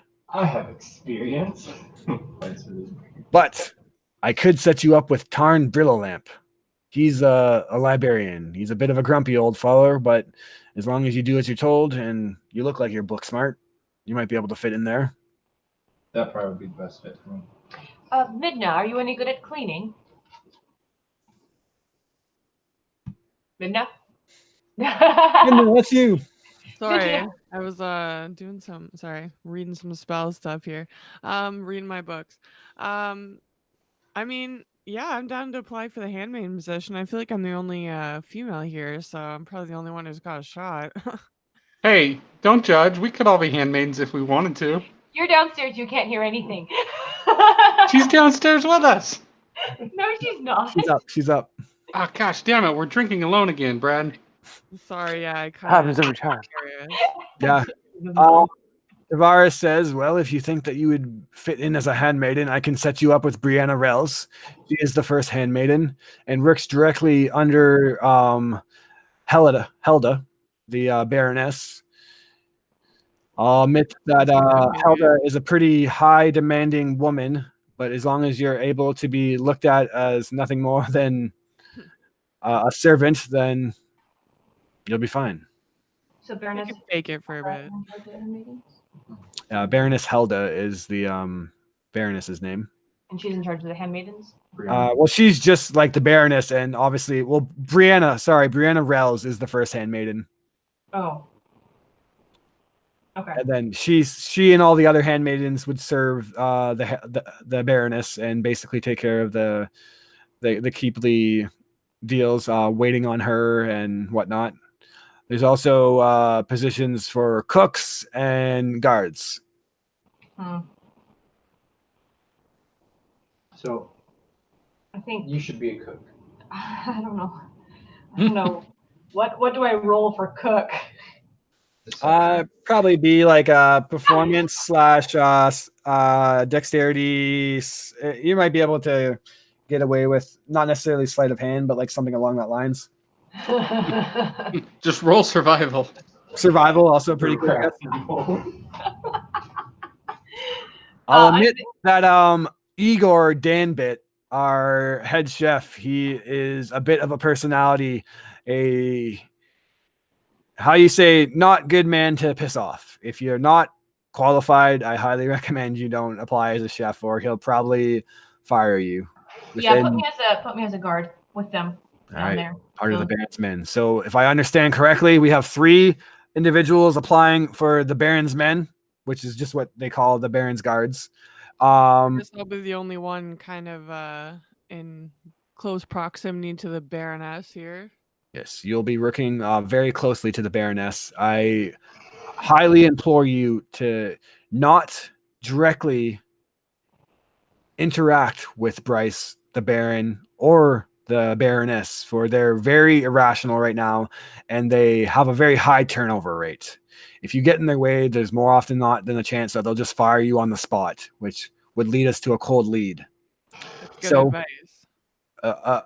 Admire from afar and see what you can pick up. If you think that magic's at work, maybe our priest missed something.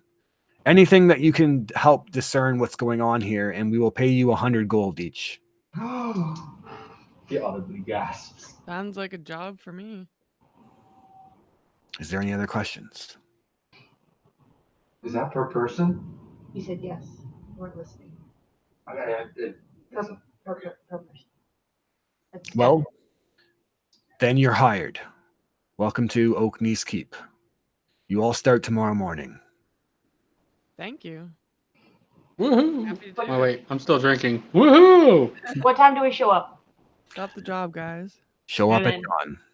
Dawn. Got it. All right. Any other questions you have for him before he goes? Because once he says, once we do go, I'll ask that you don't really talk to me or anything, because you obviously want to be as unnoticed as possible. Where's your room so I can sneak in when I need to? He will tell you where his room is, but say that should be served only for emergency purposes. Is there a way for me to get a map of the castle beforehand? He will see what he can do. This short notice, he says, maybe not, but we can set up meetings at the end of the day in locations that seem fit. I would ask that you maybe not come to my room unless in case of emergency.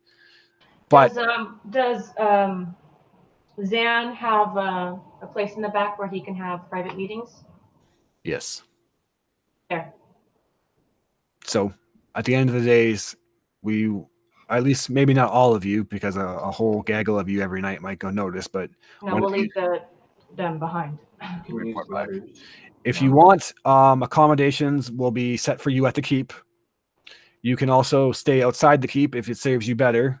Although I admit that if you are somehow affording taverns around here, besides this place, which if you wish to stay here, you're more than welcome. But I can tell you that it's not a 5-star tavern by any means. 0.2 star. The Baron's Inn is pretty highly priced, and although you'll be paid a wage at the keep, your wages won't be enough to afford there. So if you are looking for accommodations, you can stay in the keep.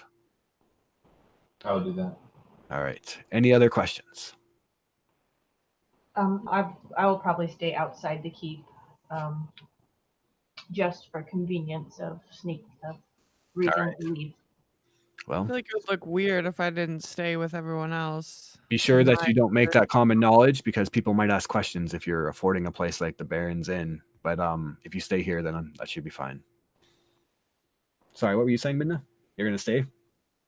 Well, probably would make me stand out less if I didn't stay where everyone else was staying. So it makes sense to stay there for sure. And the handmaidens have their own kind of barracks. The guards have a barracks. I like the idea of being sequestered away from everyone else, though. Yeah, that's true. So it's up to you. Cloistered. Or get some sort of bunk in the library. Yep. Yeah, definitely. You just sleep on a pile of books. Yeah, basically, if there is a place, if you want to stay in the Barrens, you can all easily get abodes there, or accommodations, and he will tell you that there is like a common place for most of the servants and workers.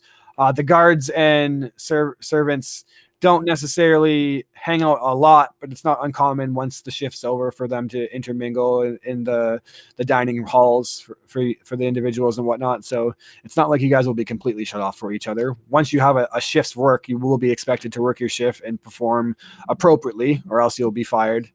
But during the end of the shift and off rotations, when you're not on a guard duty, I'm sure there'll be time for you guys to slip information to each other. And then when the shift is done at nighttime, we can meet at the back of Zan's Emporium. I'll let him know. Okay. All right. So any other questions then before he leaves? When can I get that map? He'll say that he'll see what he can do.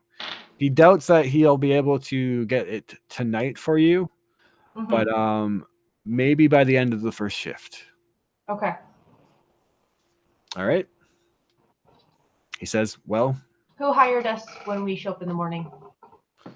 you'll be reporting to Milton. Okay. He will greet you all at the gate of the keep. Be there by dawn. Yes, sir. Well, I wish you luck, for the fate of Oakney does indeed rely on your shoulders now. If the way things keep going, I fear that this town might actually collapse. So please, help us. We'll do what we can. We'd See be you happy around. to. Good night, sir. Farewell. And he stands up. The bed, actually, as he pushes himself up off the bed, he looks at his hand in disgust as it seems like something's actually stuck on it. Looks where to wipe it off. There is no clean spot to wipe off. I didn't sit on the bed, by the way. I'm standing up the whole time. He instantly regrets that choice, wipes it off on his black cloak, and says, I think I'll leave this here. And drops the cloak on the floor and just walks out of the room. Wait. Can I give him my cloak because he stands out a lot? Yeah, he'll take that. Okay, I'll give him my cloak and take his. I owe you. And yeah, he walks out, leaving you guys alone. You look down through the peephole of the fallen chandelier now, and you see that Wolf and Brad are obviously a couple of rounds deep and are fitting right in with the dirty fishermen and miners, no problem.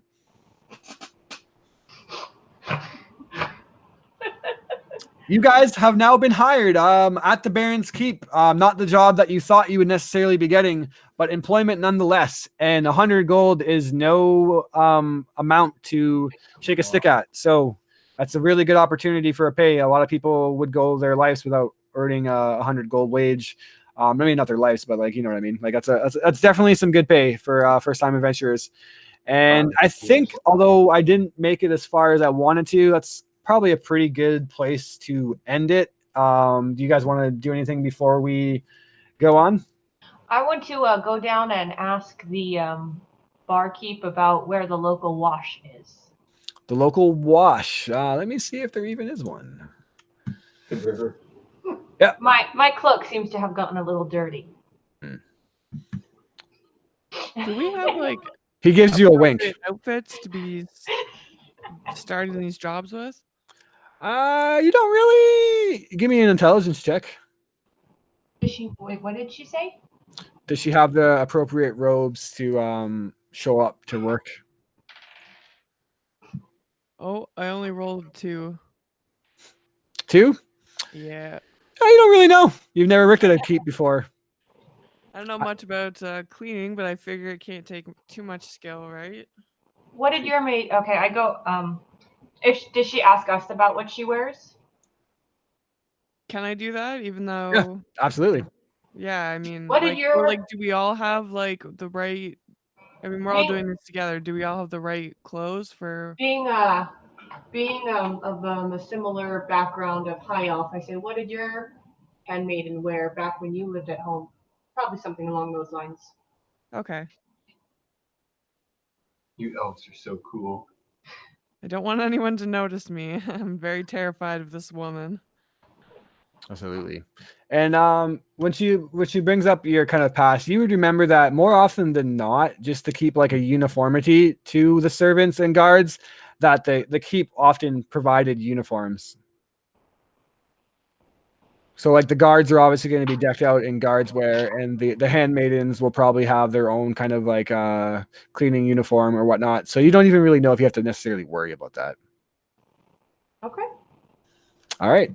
So I think that's a pretty natural place to end it for next session. Or if we start getting into this, it will probably take us more into like it'll be at least an hour, if not more. So I don't want to get that far. I didn't want to necessarily end this early, but I think if we go any further, it's going to get hard to find a good spot to end.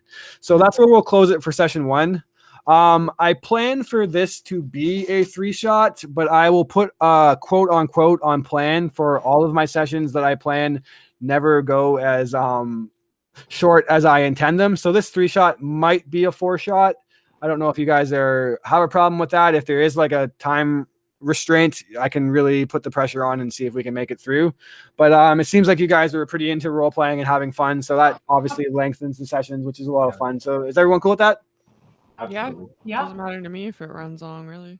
All right, cool. Well, I had a ton of fun tonight, so thanks for playing, everyone. That was a pretty good first session. We had a fight, we had some role play, we have some potential intrigue on the horizon. What is going on in Oakney's hold? Will you guys be able to get to the bottom of this mystery? We will perhaps find out next session, which will be Friday, I believe. Yes, Friday. So in a couple more days, we'll be going live again and starting our jobs as rookers of the Baron's Keep. Thanks for watching, anyone, and thanks for playing, guys. I had a lot of fun, and until next time, we'll see you out. Peace. Thank you. Good times, man. All right, we are still live apparently for some reason. Stop now! Stop now! Stop now! Click the button. I did. It's saying stopping.